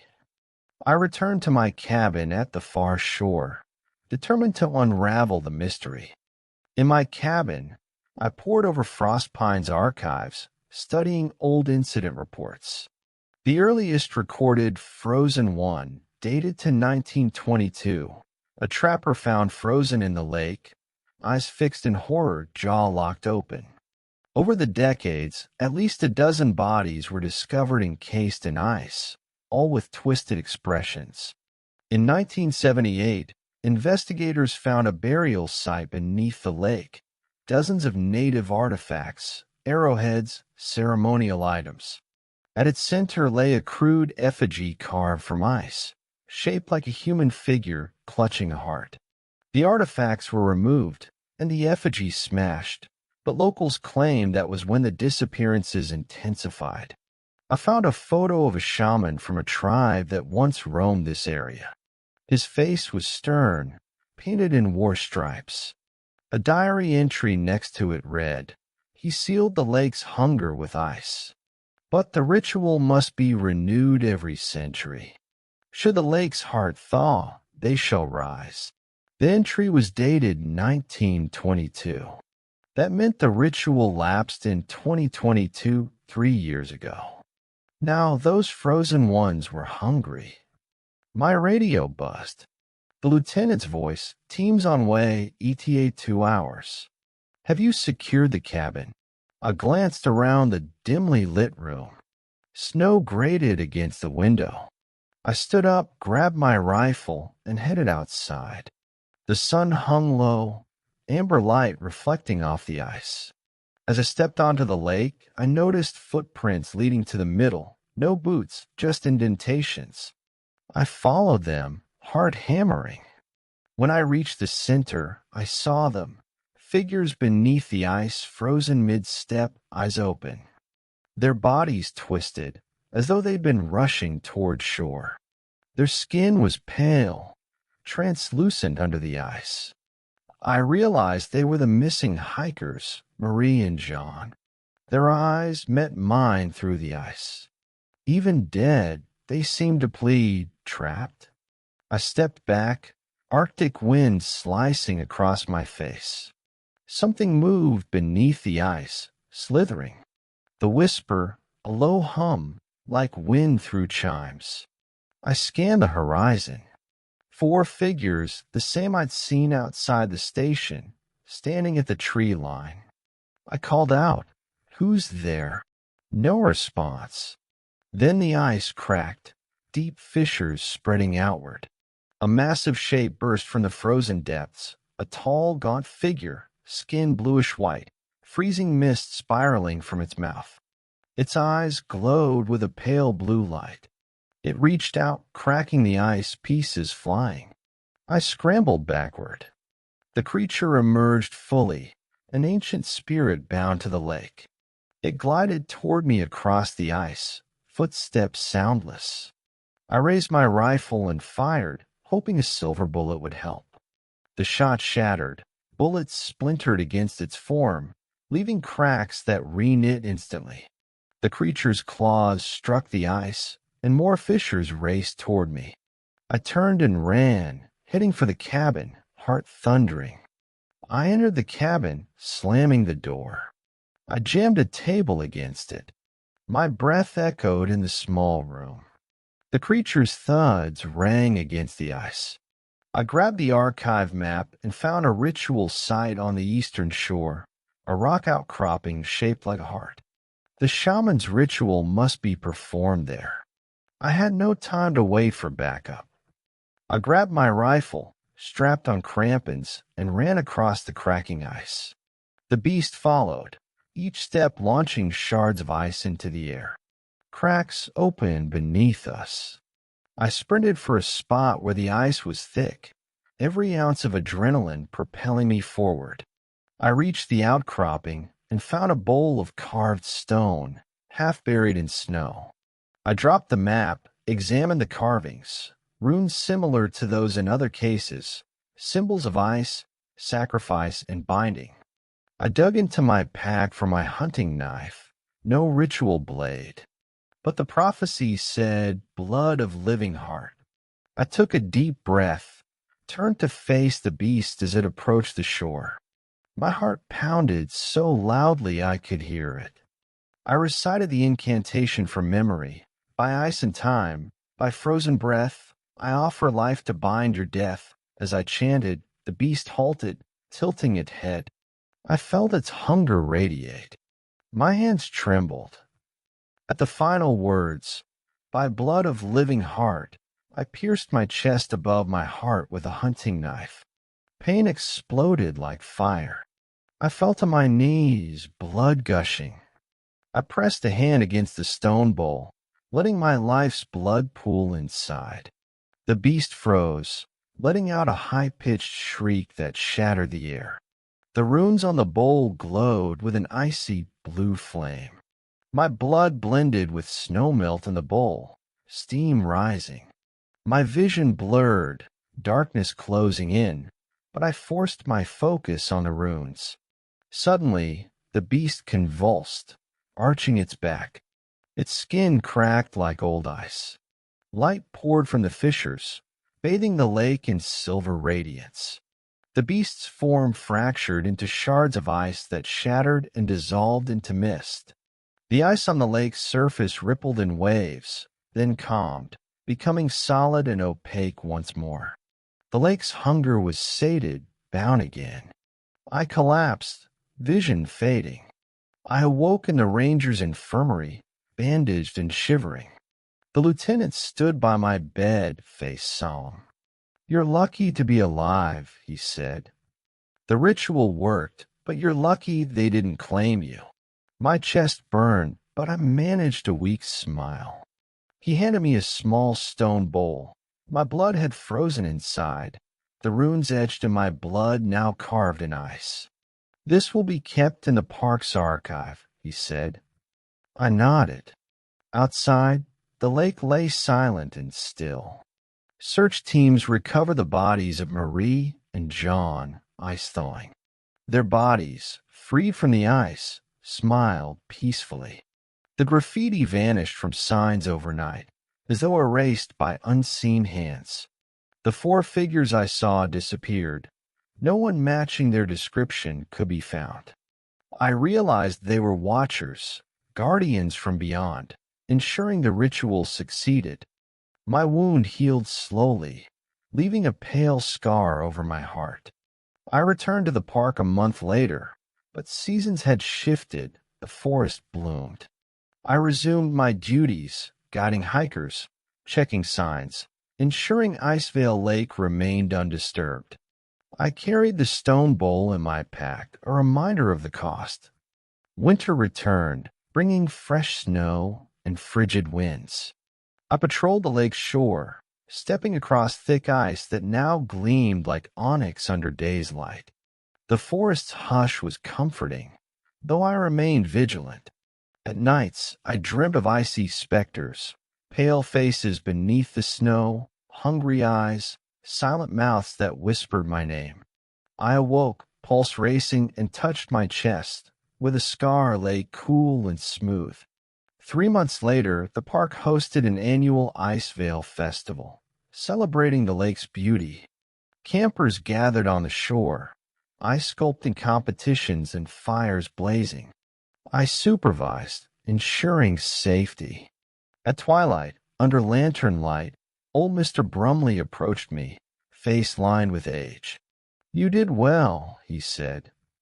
"The frozen ones rest again." He handed me a small carving of ice, heart-shaped. "Keep it near." I accepted it, bracing against the cold. He nodded, then walked away, disappearing into the night. As I watched the festival end, I felt a tremor beneath my feet. I knelt at the lake's edge. Ice remained solid. No cracks, no ripples. I saw shapes beneath the ice, faces smiling back, frozen in time. My heart clenched. They'd return only when their hunger called again. I rose and walked away, leaving the scar and the ice heart to guard them until the next winter. 3 years later, in December 2025, the Icevale Festival continues. The lake remains frozen through most of winter, drawing tourists and ice fishermen. I still patrol, vigilant. I keep the ice heart carved by Mr. Brumley locked in a glass case at the ranger station, along with the stone ball. The scar on my chest reminds me that some horrors demand a price. I've learned to respect the legends, to honor the guardian's warnings. On clear nights, when the moon is full and the ice glitters, I hear faint echoes, whispers carried on the wind. Do not forget. I glance toward the lake's surface, searching for a sign, but see only reflection. The frozen ones are contained for now. But I know that beneath the ice beyond sight, they slumber, waiting for the moment their hunger will demand a sacrifice once more. And when that time comes, I will stand ready, scar and all, to protect Frostpine National Park from the ancient hunger that dwells beneath the frozen veil. I can't recall exactly when I first noticed the pines talking. For most of my life, the gentle rustle of needles carried a sort of lullaby, like nature's whispered promise of serenity. But there, deep in the wilderness of Pinevale National Forest, those whispers turn to something else, calls. Invitations, murmurs that beckon me closer to the trees, as if they were trying to tell me something. It began the day I arrived as the new ranger. By all accounts, Pinevale was a sleepy forest, thousands of acres of trails winding through towering pines, a handful of lone cabins, and a single ranger station tucked near the old logging road. Visitors trickled in only during peak season, but for the most part, the place was empty. Perfect, they said, for someone yearning for solitude. Perfect, they told me, for a fresh start. I wanted that solitude. A chance to escape the crowded streets and lingering memories of my past life. But what I found in Pinevale was something far darker than memory. Those trees held secrets, secrets that whispered in the night. The sun was dipping low behind the ridges when I rolled up to the ranger station, my old pickup signed to a rest on the gravel drive. The air was crisp, scented with pine sap and damp earth. My uniform hung limp in the cab and used, still bearing creases from the box-like folds of the dry cleaners. I stepped out, inhaled deeply, and half expected the forest to greet me with cheerful birdsong. Instead, there was only the slow, steady creak of branches swaying in the wind. Inside, the station was small, 2 rooms and a cramped office lined with maps, trail guides, and a faded bulletin board where notices of lost hikers and safety warnings were pinned. A faded photograph of an older ranger, his weathered face half hidden behind a brimmed hat, stared at me from the wall. I imagined him patrolling these same trails decades ago, oblivious to what lurked beneath the pines. I set my bag down, ran a hand over the worn wooden counter, and tried the lock. Stiff.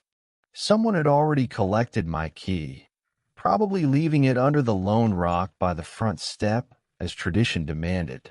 I stepped outside and knelt, peeling back the rock. The metal key was cold in my palm, stamped with the Forest Service insignia. "Welcome to Pinevale," I muttered half to myself. I slipped the key onto my belt and turned to face the forest.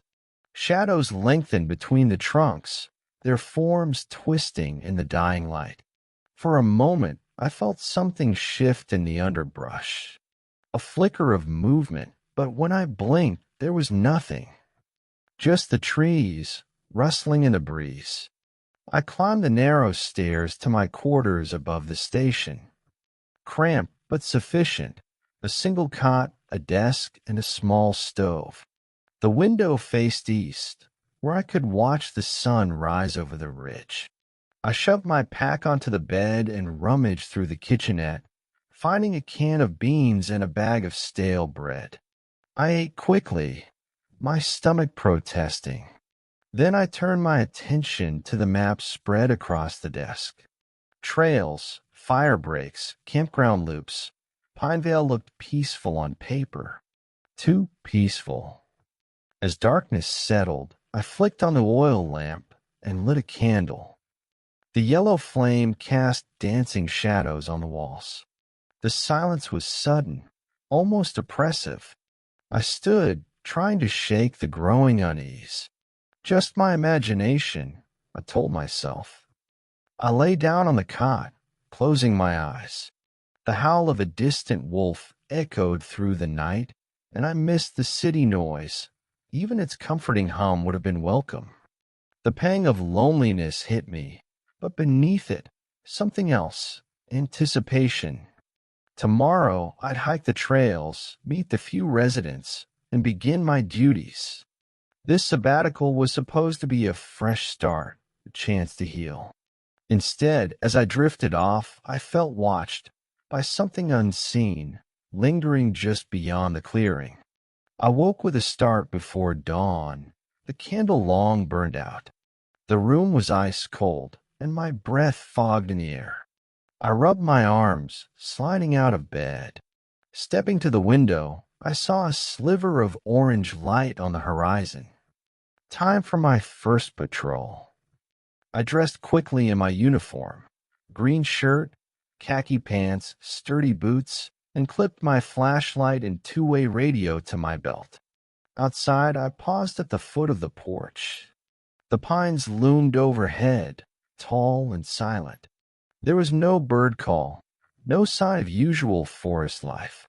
Even the wind seemed stilled. I clicked on the flashlight, its beam cutting through the gloom as I made my way down the gravel drive to the trailhead. The trail snaked through stands of pines, their trunks rising like columns in a cathedral. The air smelled of damp needles. My footsteps crunched on the carpet of fallen twigs and cones. I scanned the area for signs of campers, hikers, anything amiss. For a while, there was only the steady rhythm of my boots and the slow beating of my heart. Then I heard it, a faint whisper like breath against my ear. I froze. My breath stalled in my chest. The beam of my flashlight swung to the left, then right. Nothing.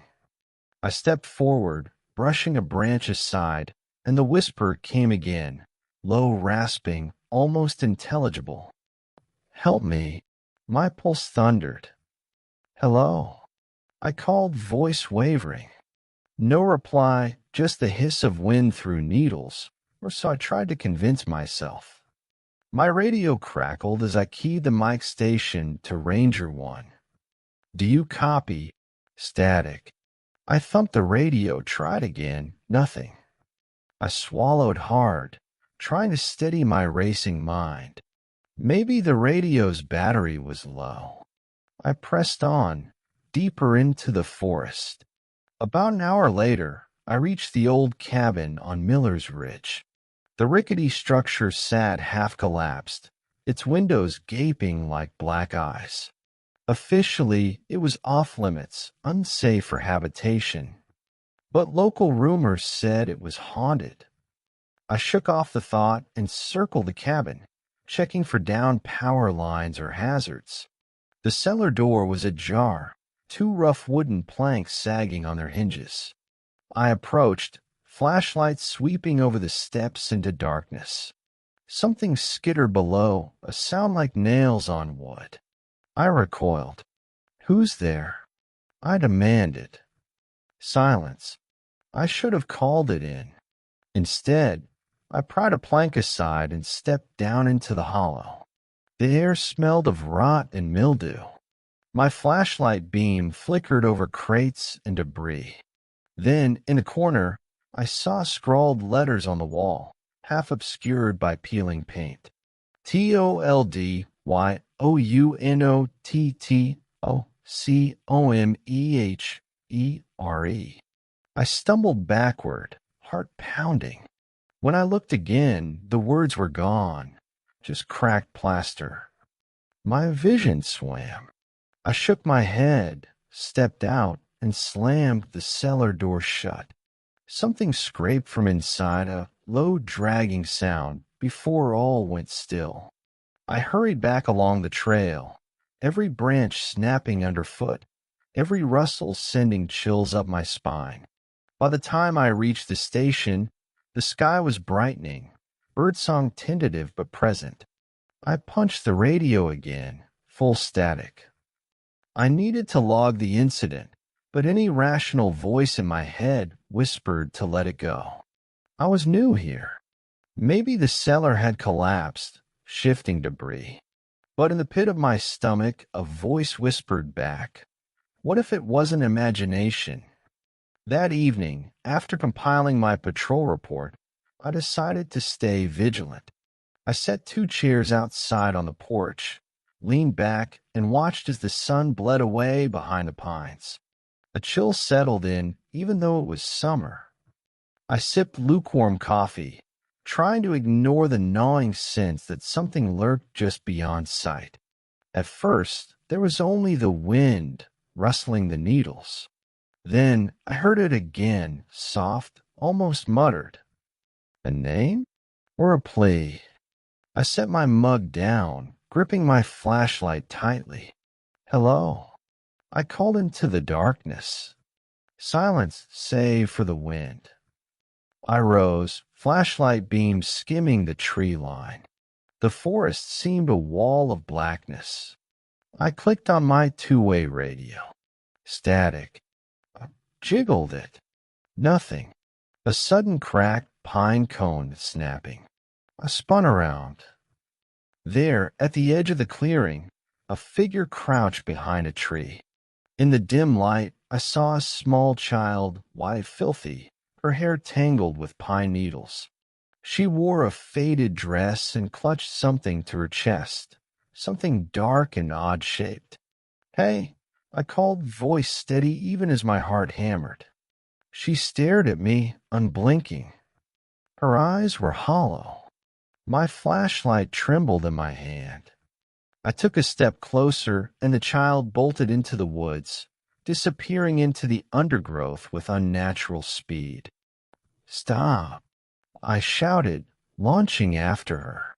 My boots sank into soft earth as I lunged through ferns. The forest swallowed her whole.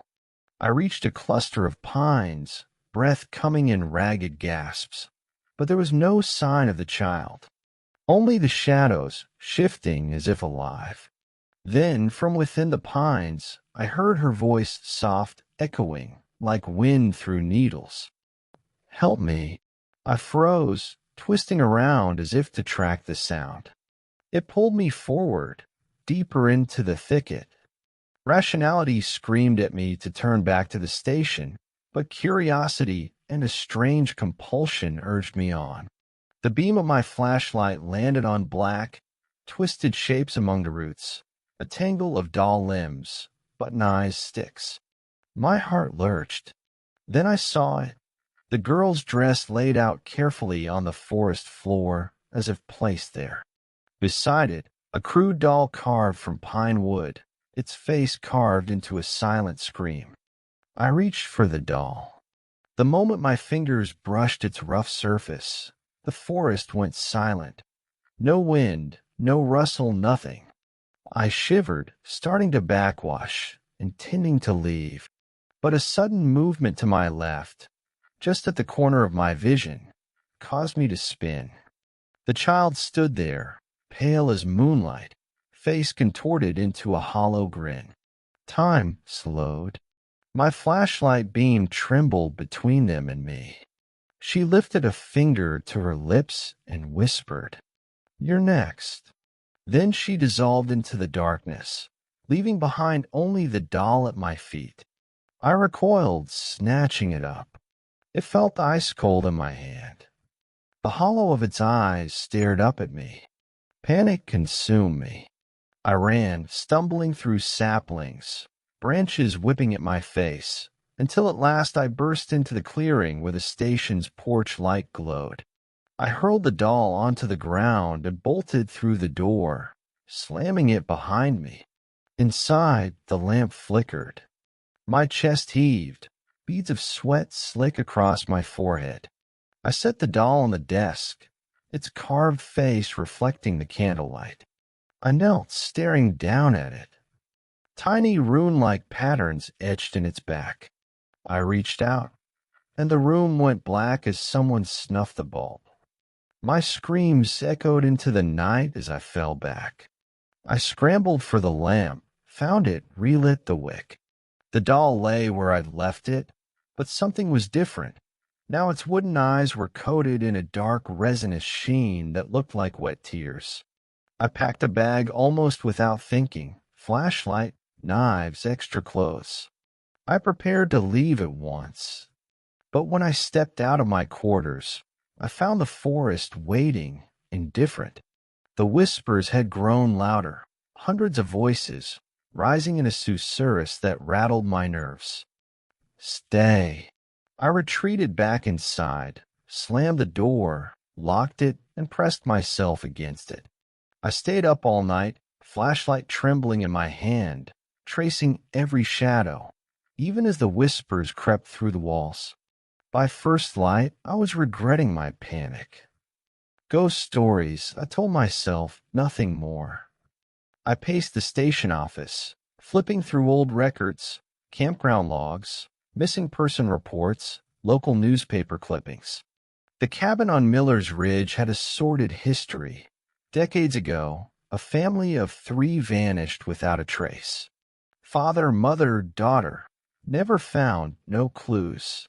Rumors said the father had been driven mad by the forest's whispers, butchered his family, and then himself. But the coroner's report said no bodies were recovered, just a single bloodstain smeared on the cabin floor. Another report mentioned a child's skeleton found near the ranger station in the 1970s. A girl wandering lost, starved to death. A tragic accident, the papers said. But local lore suggested something else, that the girl had been claimed by the Pines. I closed the file, heart pounding. The pieces fit too well. The cellar message, the ghostly child, the whispers. I realized that something malevolent had been at Pinevale for years, maybe centuries, something that collected souls. I grabbed the doll from the desk.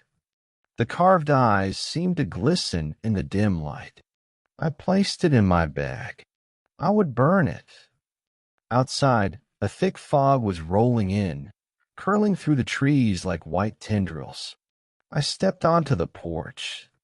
The wind had picked up, whistling through the eaves. A shape materialized in the mist, a man tall, dressed in an old ranger's uniform, brown hat, green coat, boots caked with mud. His eyes were pitch black. "Ranger," he called, voice like dead leaves skittering across pavement. "You shouldn't be here." I stared, trying to mask my horror. "Who are you?" He took a step forward. The fog parted around him. I saw his face, pale, hollowed cheeks, a wide grin that seemed carved on. "I'm the one who warned you," he said. "But you didn't listen." He raised a hand, pointing toward the forest. I followed his gaze. Through the fog, I thought I saw dozens of faces, pale, twisted, pressed against the trunks of trees, their eyes dead. I spun back to the man. He was gone, vanished into thin air, leaving only the swirl of fog and the sound of distant whispers. My breath came in ragged gasps. I retreated to the cabin, bolted the door. I clutched the doll as though it were a lifeline. I rummaged through my bag, pulled out a small propane torch I carried for emergencies. I set the doll on the makeshift counter and ignited the flame. The heat licked the wood, flames blossomed. The doll crackled, its surface bubbling as black smoke coiled toward the ceiling. The doll seemed to shriek, an otherworldly wail that set my teeth on edge. I dropped the torch. The doll cracked apart, revealing a small, beat-up music box inside. The lid popped open, and a single tinkling note rang out, eerily warped off-key. I yanked the music box free and hurled it into the flames. The distorted melody continued, torturous, drowning out the hiss of the torch until the box fell apart and silence reclaimed the room. For a moment, all was still.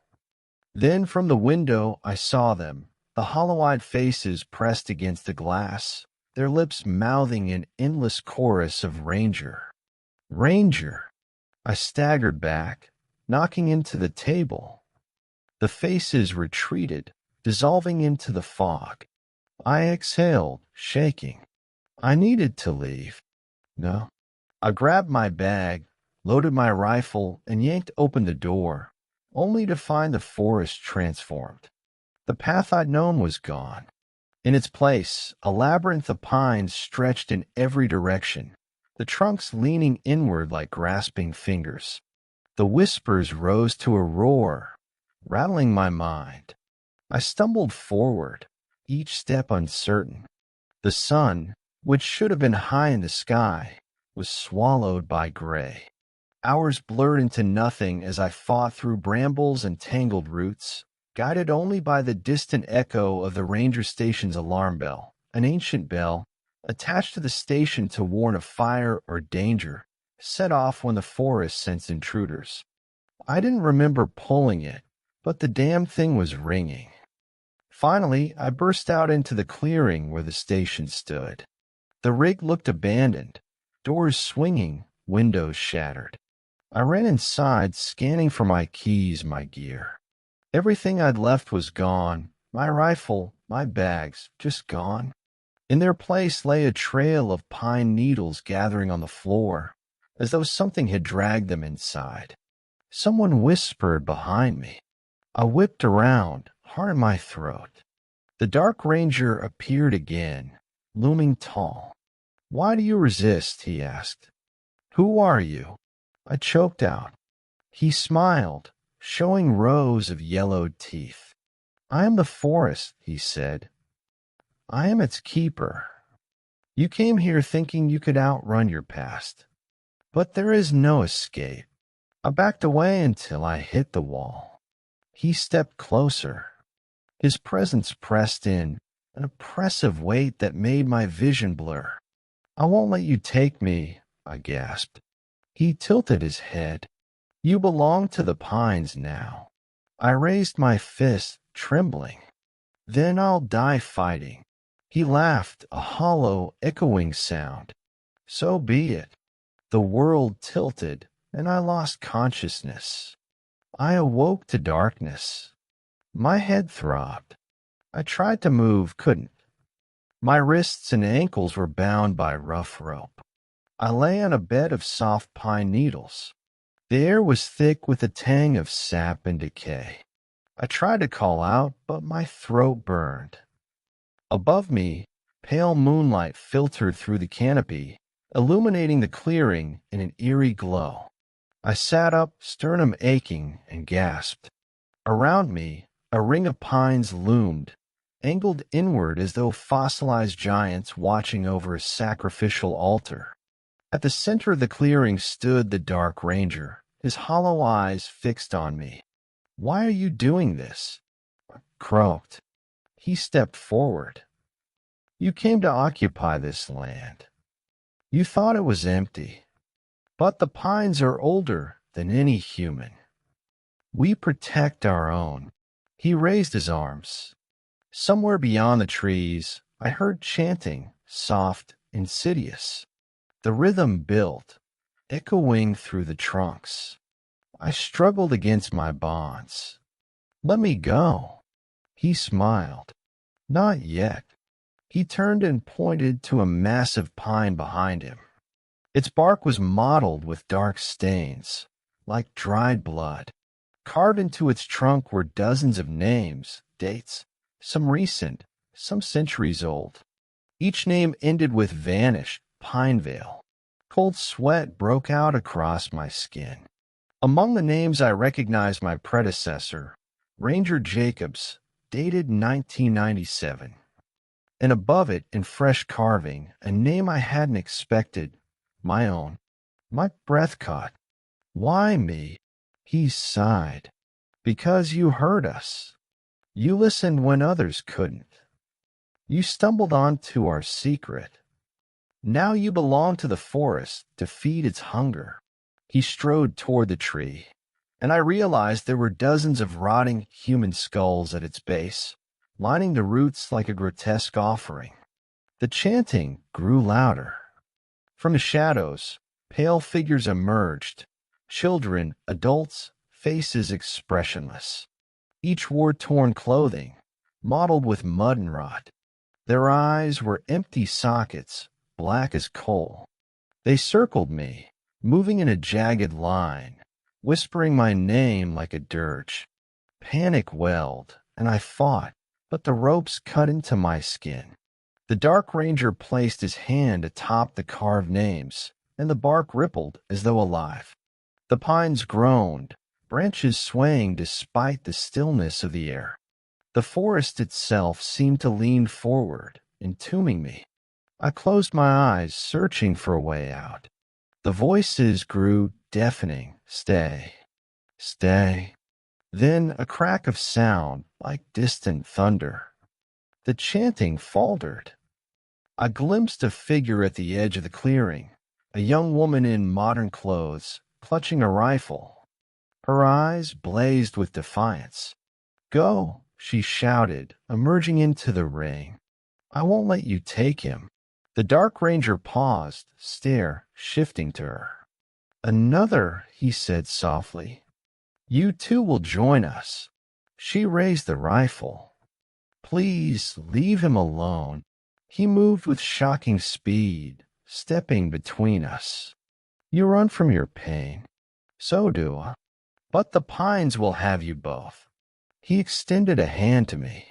My blood ran cold. Accepted, Ranger. I spat on his hand. Never. He nodded, as if clockwork had struck midnight. The chanting surged again, and the pines creaked, branches dropping like skeletal fingers. Suddenly, gunfire cracked, echoing through the trees. The moldering skulls at the tree's base scattered, nearly slipping into the earth. The Dark Ranger stumbled, black eyes widening. I saw a pair of headlights beyond the trees, a truck barreling down the old logging road. The woman raised the rifle again, taking aim at the Dark Ranger's chest. Now she hollered. I summoned all my strength, wrenched my arms free. The ropes fell away. I leaped forward as she squeezed the trigger. A deafening shot ripped through the night. The bullet caught the Dark Ranger in the heart. He fell backward, lips curling into an expression of surprise and fury. As he hit the needles, his form began to twist, elongate, and fracture, splitting into hundreds of shards of darkness that dissolved into the trees. Silence. I heaved, chest burning, as the chanting ceased. The pale figures blinked, expressionless. One by one, they dissolved into mists of gray, drifting away until nothing remained but their hollow eyes imprinted on the pines. The woman rushed to my side. I collapsed into her arms, tears stinging my eyes. She slid a spare jacket over my shoulders. You okay? I nodded, voice trembling. Thank you. She helped me to my feet. We have to go. He'll be back. I turned to face the old pine, its bark calm, its carvings fading. Who are you? I asked. She hesitated. My name's Lily. I'm a volunteer ranger from the neighboring district. I saw the horror signal your station's bell. I came to help. I stared at her, gratitude and disbelief warring in my chest. Thank you, Lily. She nodded, surveying the clearing. We need to get you to safety before it regenerates. She led me through the trees to the road. The truck idled in the fog, engine rumbling. I climbed into the passenger seat, heart pounding. As we pulled away, I looked back at the clearing. The pines stood silently, guarding their secret. I clenched my fists, the events of the past hours racing through my mind.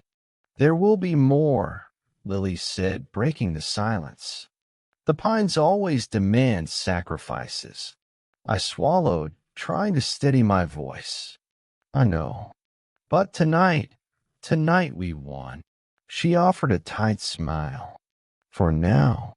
Dawn broke in a wash of gray light as the truck wound down the logging road toward Highway 47. Lily drove in silence, eyes trained on the tree line. I stared out at the pines, their needles shimmering with dew. The forest seemed innocuous in the morning glow, as though last night's horrors had been a fever dream.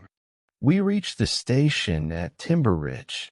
The surgeon's office was filled with crisp white walls and antiseptic smells. They cleaned my wounds, murmuring thanks for Lily's courage. I lay on the cot, staring at the ceiling. When they released me later that morning, I walked outside into a world that felt both familiar and alien. The thought swirled in my mind. How many others had fallen to the pines? How many more would come? I knew I couldn't stay. The forest's grasp had nearly claimed me. I owed my life to Lily, and I owed everyone else a warning. Back at my cabin, the forest seemed still, almost peaceful. But I knew what lay beneath: whispers, shadows, hunger. I packed my gear, maps, radio supplies. My heart ached at the thought of leaving my post, abandoning the role I'd taken so seriously. Yet I understood now.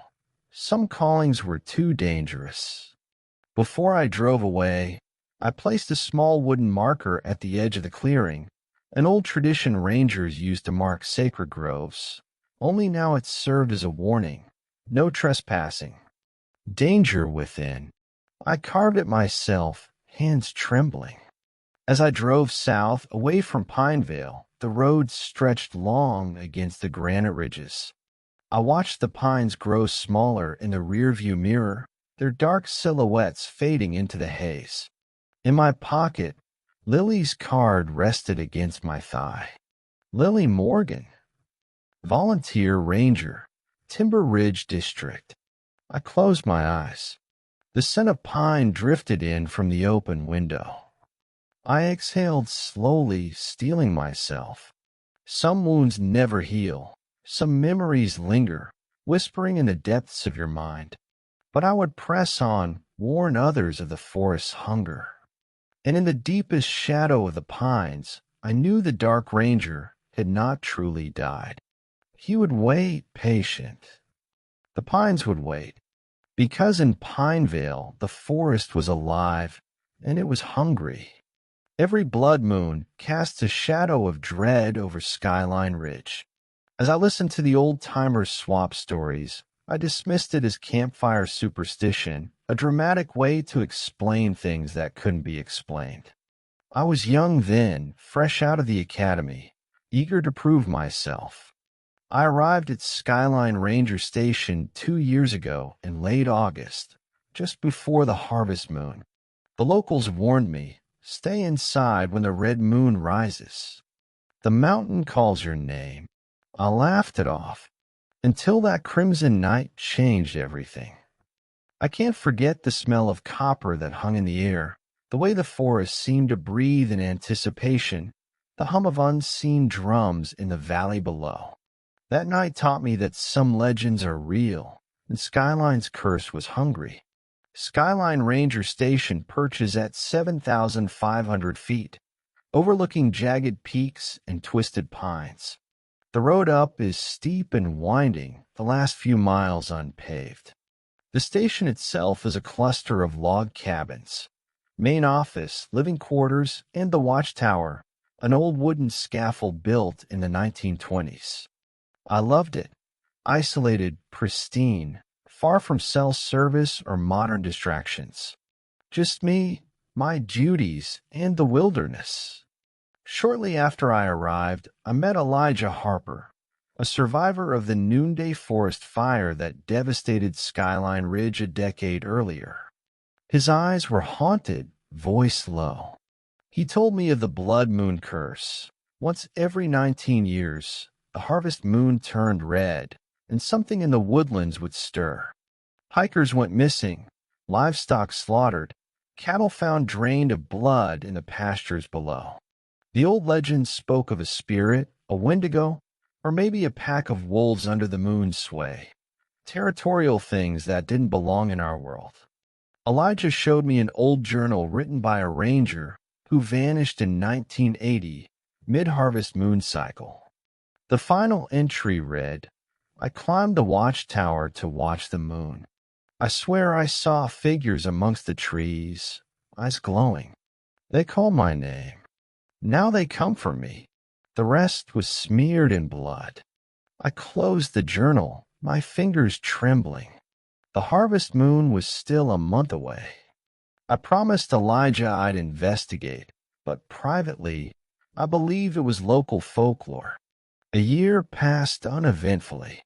I almost forgot the legend until that fateful night. The sky had been clear all evening.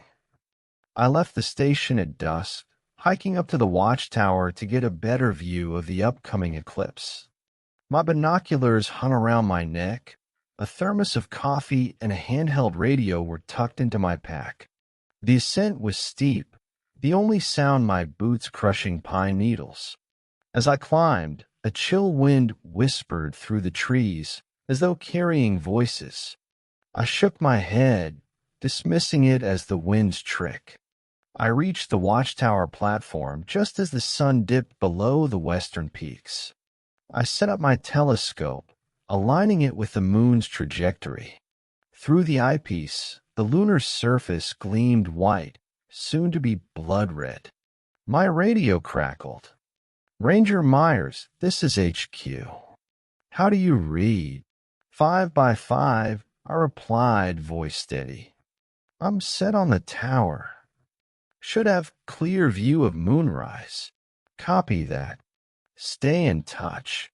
My breath caught as the first sliver of the moon appeared, tinged orange. In minutes, it was full crimson and ominous. I felt hypnotized staring through the telescope. The halo of red light cast long shadows across the ridges, turning the forest below into a sea of black silhouettes. Everything, leaves, rocks, trunks, glowed under the blood moon's light. A howl split the air, low, guttural. Not like any wolf I'd heard, more human in its depths. I spun around. The watchtower's wooden planks rattled beneath my feet. I blinked and saw them, silhouettes moving along the tree line, tall, emaciated figures pacing between trunks. I pressed the binoculars to my eyes, focusing on the nearest figure. Its skin looked gray, stretched tight over bone. Its eyes glowed golden in the red light.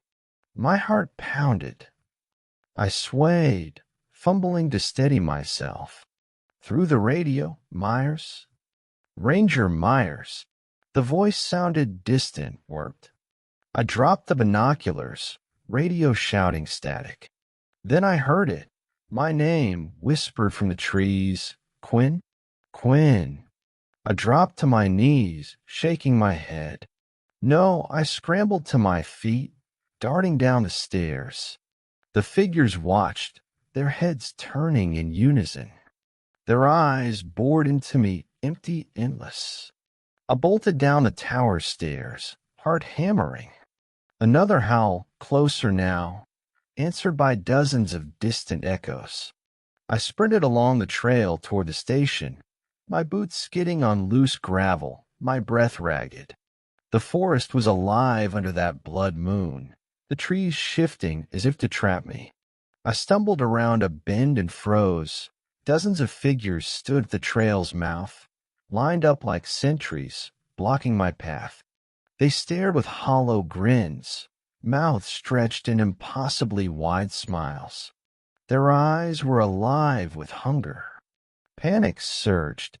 I spun, searching for another route. The forest seemed to close in. I fumbled with my radio. HQ. I need extraction now. Just static. They advanced, each step silent, the moonlight glinting off their bones. I took off, weaving through the undergrowth. Branches clawed at my face. The howls chased me, a dreadful chorus. I glanced behind. They were following, gliding over the ground as though weightless. I burst onto the ridge's plateau, heading for the station. A sudden crack to my left. Part of the trail collapsed, leaving a jagged crevice. I stumbled but managed to jump across. Behind me, the ground split again, swallowing the sentries in a burst of crimson dust. I didn't stay to watch. I dashed uphill, gasping for air, until I slammed into the station's door, yanking it closed. Inside, I locked every bolt and pressed my back against the door. The windows rattled, shadows flickered across the glass. I scrambled to the radio, Myers to HQ. Respond. Nothing. The station's lights flickered, then dimmed. Only the red glow from outside remained. I collapsed onto the floor, chest heaving. The howls encircled the building, deafening. I closed my eyes, trying to quell the panic. "It's just stories," I whispered. But as I lay there, I realized something. The blood moon had unleashed something ancient and ravenous. And it wanted me. Daylight evaporated the immediate threat, but left me shaken. I spent the next morning recovering and investigating the station's archives. In a dusty corner, I found the Watcher's Chronicle, a leather-bound journal kept by every ranger since the station's founding. I flipped through entries, decades of notes. 1923, first mention of the blood moon. A half-dozen hikers vanished on Skyline Ridge. Local tribes refused to traverse the mountain during the red moon. 1942, rangers reported animal carcasses drained of blood arranged around a central rock. Blood moon sighted. Hunters warned to stay below 5,000 feet. 1961, station found empty. Ranger Caldwell missing. No signs of struggle, just bloody footprints leading into woods, ceasing at the stream. 1980, another ranger vanished. Her footprints led to the watchtower. Hikers reported seeing figures pacing at dusk. I raised my eyes to a dusty photograph taped inside. Skyline Station under a blood-red moon. Dozens of shadowy figures lined along the ridge. The caption read, "Blood Moon of 51, picturesque. Stay vigilant." My stomach nodded. I closed the journal, heart pounding. I realized a pattern. Every 19 years, the blood moon cycled, and every 19 years, rangers disappeared, never to return. I had 9 months until the next blood moon. But in 2 nights, a partial lunar eclipse would tinge the moon red. I needed a plan. I gathered supplies, flares, motion sensors, cameras, motion-triggered lights. I rigged tripwires around the tower's perimeter. I repaired the backup generator, stocked extra fuel, and barricaded the windows. I built a steel cage inside the watchtower, a small safe haven, reinforced with iron bars salvaged from the old mine down the ridge. I spent the nights testing equipment. Every rustle in the trees made me jump. The forest was too quiet, as though holding its breath. Then, 3 nights before the eclipse, I heard something in the brush, low growls and panting. I flicked on motion lights. Dozens of rodents skittered away. Relief flooded me. But later, on the trail leading to the station, I found paw prints, size of a large dog, but not canine. The prints led to the watchtower steps, then vanished. I snapped photos. I realized the entities could traverse the woods silently, bypass my traps. I had to draw them to one spot, give them a reason to gather. I remembered the old journals mentioning offerings made under the blood moon, cattle, sheep, sometimes hikers. I needed to simulate an offering. I found a butchered deer's carcass in the freezer. At midnight, I dragged it outside, placing it on a boulder at the ridge's edge. I rigged the flares to ignite if the tripwire triggered. My heart pounded as I watched from the tower's cage, camera ready. Midnight struck. I closed my eyes, waiting. A distant rumble reached me, hoofed, uncertain. I peeked through the bars. Shapes emerged from the trees, dozens of lanky figures, their eyes faintly glowing. They approached the carcass, tongues snaking out to lap at its blood. The flares ignited simultaneously, blasting the ridge with light.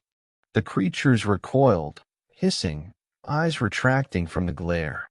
One lunged toward the tower, snarling, but retreated as its comrades hissed. They circled, heads darting. I fumbled to start the generator.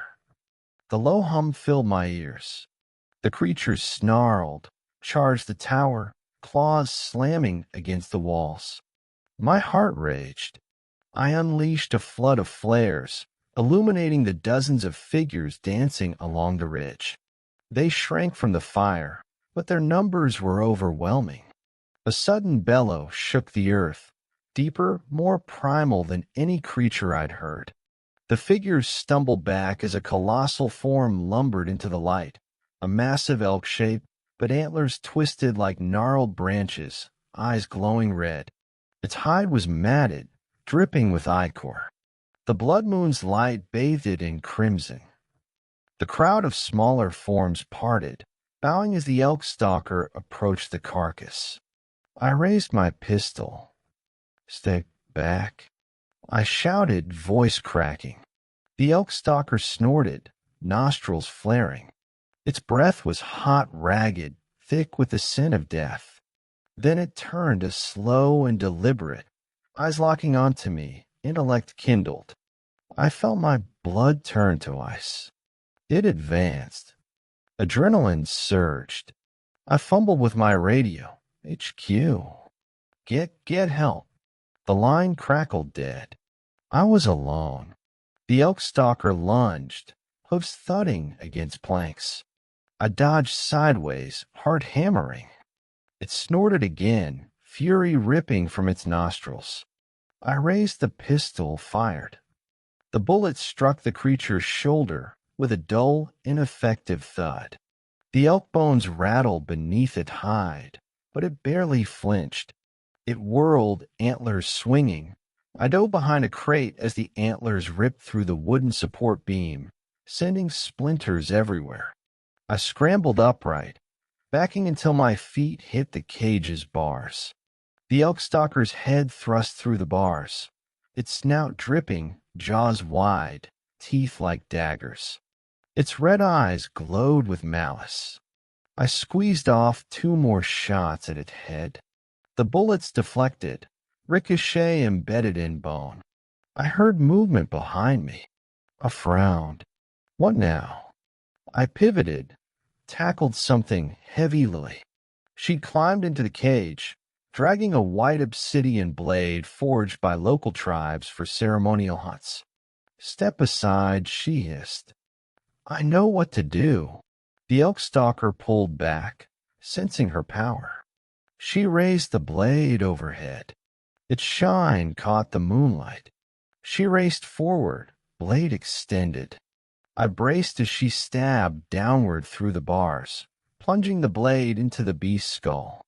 The creature roared, swelling the night air with its primal fury. The elk stalker staggered, antlers snapping as its head jerked. Blood spurted. It thrashed, but Lily held on, pressing the blade deeper until, with a final gash, crimson arc burst across the night. The beast collapsed, lifeless. The smaller figures scattered. The blood moon collapsed into the horizon. The crimson light drained from the forest. The creatures faded into the darkness, their howls dying on the wind. Lily sank to her knees, panting, blade stained. I joined her, voice trembling. You're okay?" She nodded, closing her eyes. I thought I lost you." I touched her shoulder, eyes filling. "We did it." She offered a weak smile. "For now." At dawn, I surveyed the wreckage. The elk stalker's corpse lay torn, its blood pooling in a trough between ridges. Lanterns smoldered in the circle. I packed evidence, bullet casings and photos, into a weatherproof satchel. Lily and I walked down the trail to Skyline Station, backs turned to the ridge. Inside, I set my report in front of HQ. I described the blood moon, the elk stalker, the smaller figures. They stared at me, skeptical. "You sure?" they asked. "No photos." I slid them the satchel. In it, infrared stills of the elk creature's skull, orbital camera footage of the figure silhouettes, Lily's blade dusted crimson. They took one look and granted my request. The ridge would be off limits permanently. No hikers, no rangers. Days later, we burned the elk corpse in a pyre, offering to the local tribes. I left the blade by the flames, letting its power return to the land. The fire crackled, devouring the flesh and bones until ash floated away on the breeze.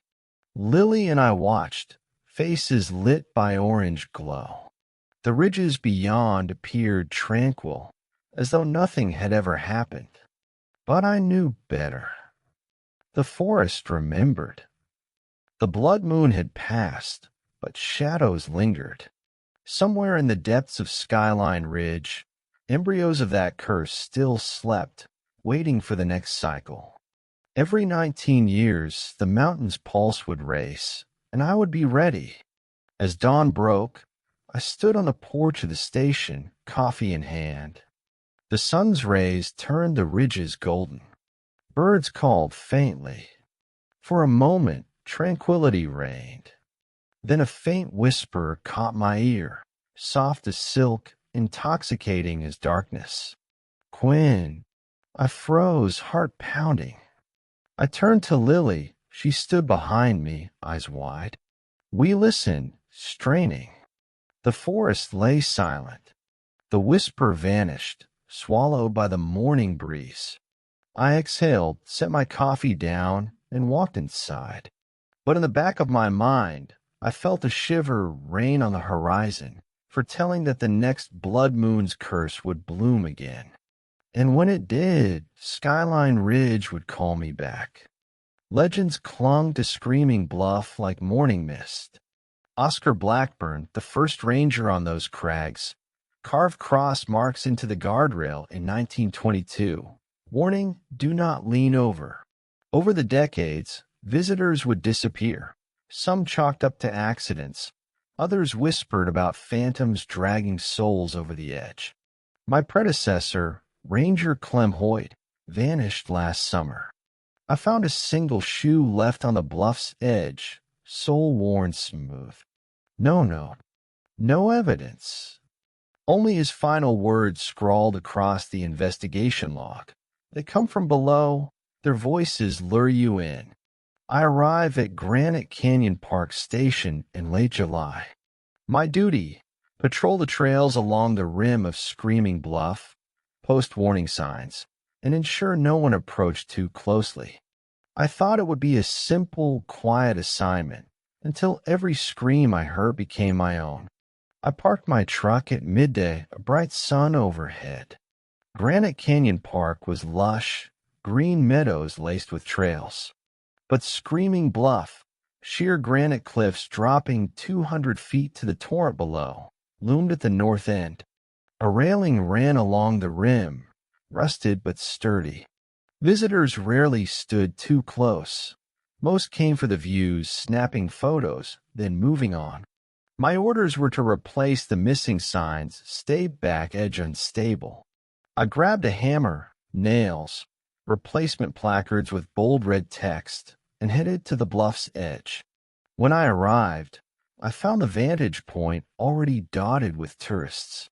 I tapped my foot, scanning the railing. Only one spot missing a sign. I clambered across a low boulder to reach that spot, hammered the new sign in place. My mind wandered to Hoyt's disappearance. Did he lean too far? The thought made my stomach clench. 10 feet farther down the trail, I heard a soft sob. I glanced up. Atop the bluff stood a lone woman, dress billowing, hair plastered to her cheeks. Her arms pressed across her chest, as though cold or terrified. I called out, "Ma'am, are you okay?" She didn't answer, only stared at the churning waters. I stepped closer. Her face was pale, eyes wide, unfocused. "Excuse me, Ranger Myers." I approached, heart fluttering. As I stepped within 5 feet of her, I heard it, a scream so piercing it felt like glass shattering inside my skull. I whirled to see the woman clinging to the guardrail, mouth open in silent howling. Her eyes rolled back. She took a step forward toward the edge. I lunged, grabbing her arm as she teetered. She jerked free, stumbling backward, eyes still wild. I caught her by the shoulders. "What's wrong? Talk to me." She shook her head, shivering. Ah, I heard them screaming, calling me. My pulse hammered. "Who's calling you?" She coughed, tears brimming. Voices from below. "They want me. They said they need more." I led her away from the railing, directing park staff to help her. She collapsed, sobbing. I checked the edge of the bluff, rocks crumbling, ivy clinging to fissures. I knelt, touching a loose slab. With gentle pressure, it shifted, revealing a yawning fissure dark deep as though a crevice to the earth's core. My chest ached. Was that where the voices came from? I hammered in another sign, warning, stay away from edge. By evening, word spread. A woman nearly plunged off the bluff, screaming about voices from below. Overnight, news crews arrived, helicopters swooping overhead. Park officials demanded I stay clear of the area. I hated that. My job was to ensure safety, not cower. But HQ insisted on caution. They sent me upstairs to the station's attic to review old incident reports. The attic smelled of dust, old maps, photographs, journals stacked along shelves. I pulled down the first box, screaming bluff incidents. The first report, 1930, detailed a miner named Harlan Reese, who fell 60 feet when he claimed he heard his deceased wife's voice calling from below. His face contorted in agony when found, jaws locked, tongue bitten in two. The report said his screams echoed like thunder. Next, a 1965 log. Two teenagers dared each other to lean over the guardrail and shout. They reported a chorus of voices responding, screaming. They fled screaming themselves and never returned. Their footprints ended at the cliff's edge. Another file, Ranger Davis, 1985. He disappeared during a nighttime patrol. Park staff found his flashlight in a fissure near the edge. No body, no blood, only his radio still receiving static whispers. I flipped through dozens of incidents, each eerier than the last. Hikers lured over the edge, disappearing. Dogs barking at nothing, distant music drifting upward on the wind. Some survivors spoke of warm hands on their ankles, pulling them toward the drop. I closed my eyes. The voices whispered in my mind. I should have left. I should have let someone else investigate. But I couldn't. I needed to know. At dawn, I returned to the bluff alone. The tourists arrived later. Before the sun rose, I approached the fissure I discovered, large enough for one person to slip inside. I peered into the shadow. Stale air rushed up, carrying faint sounds, whispering, like hundreds of voices just below the edge of hearing. I climbed down carefully, flashlight in hand.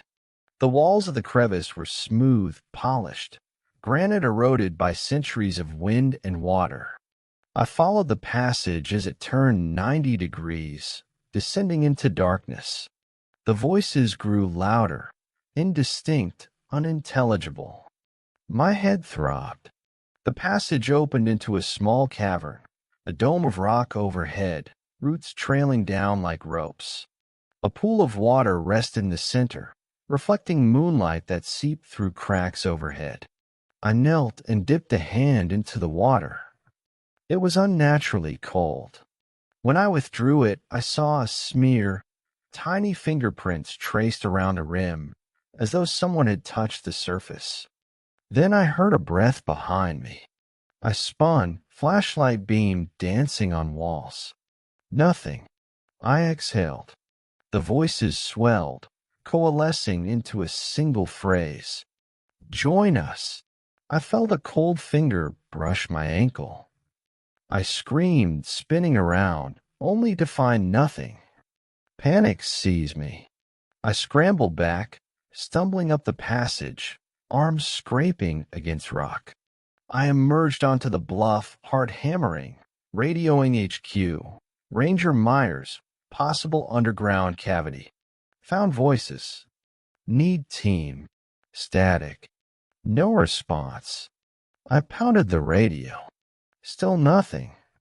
Shaking, I ran to the station, heart thunderous.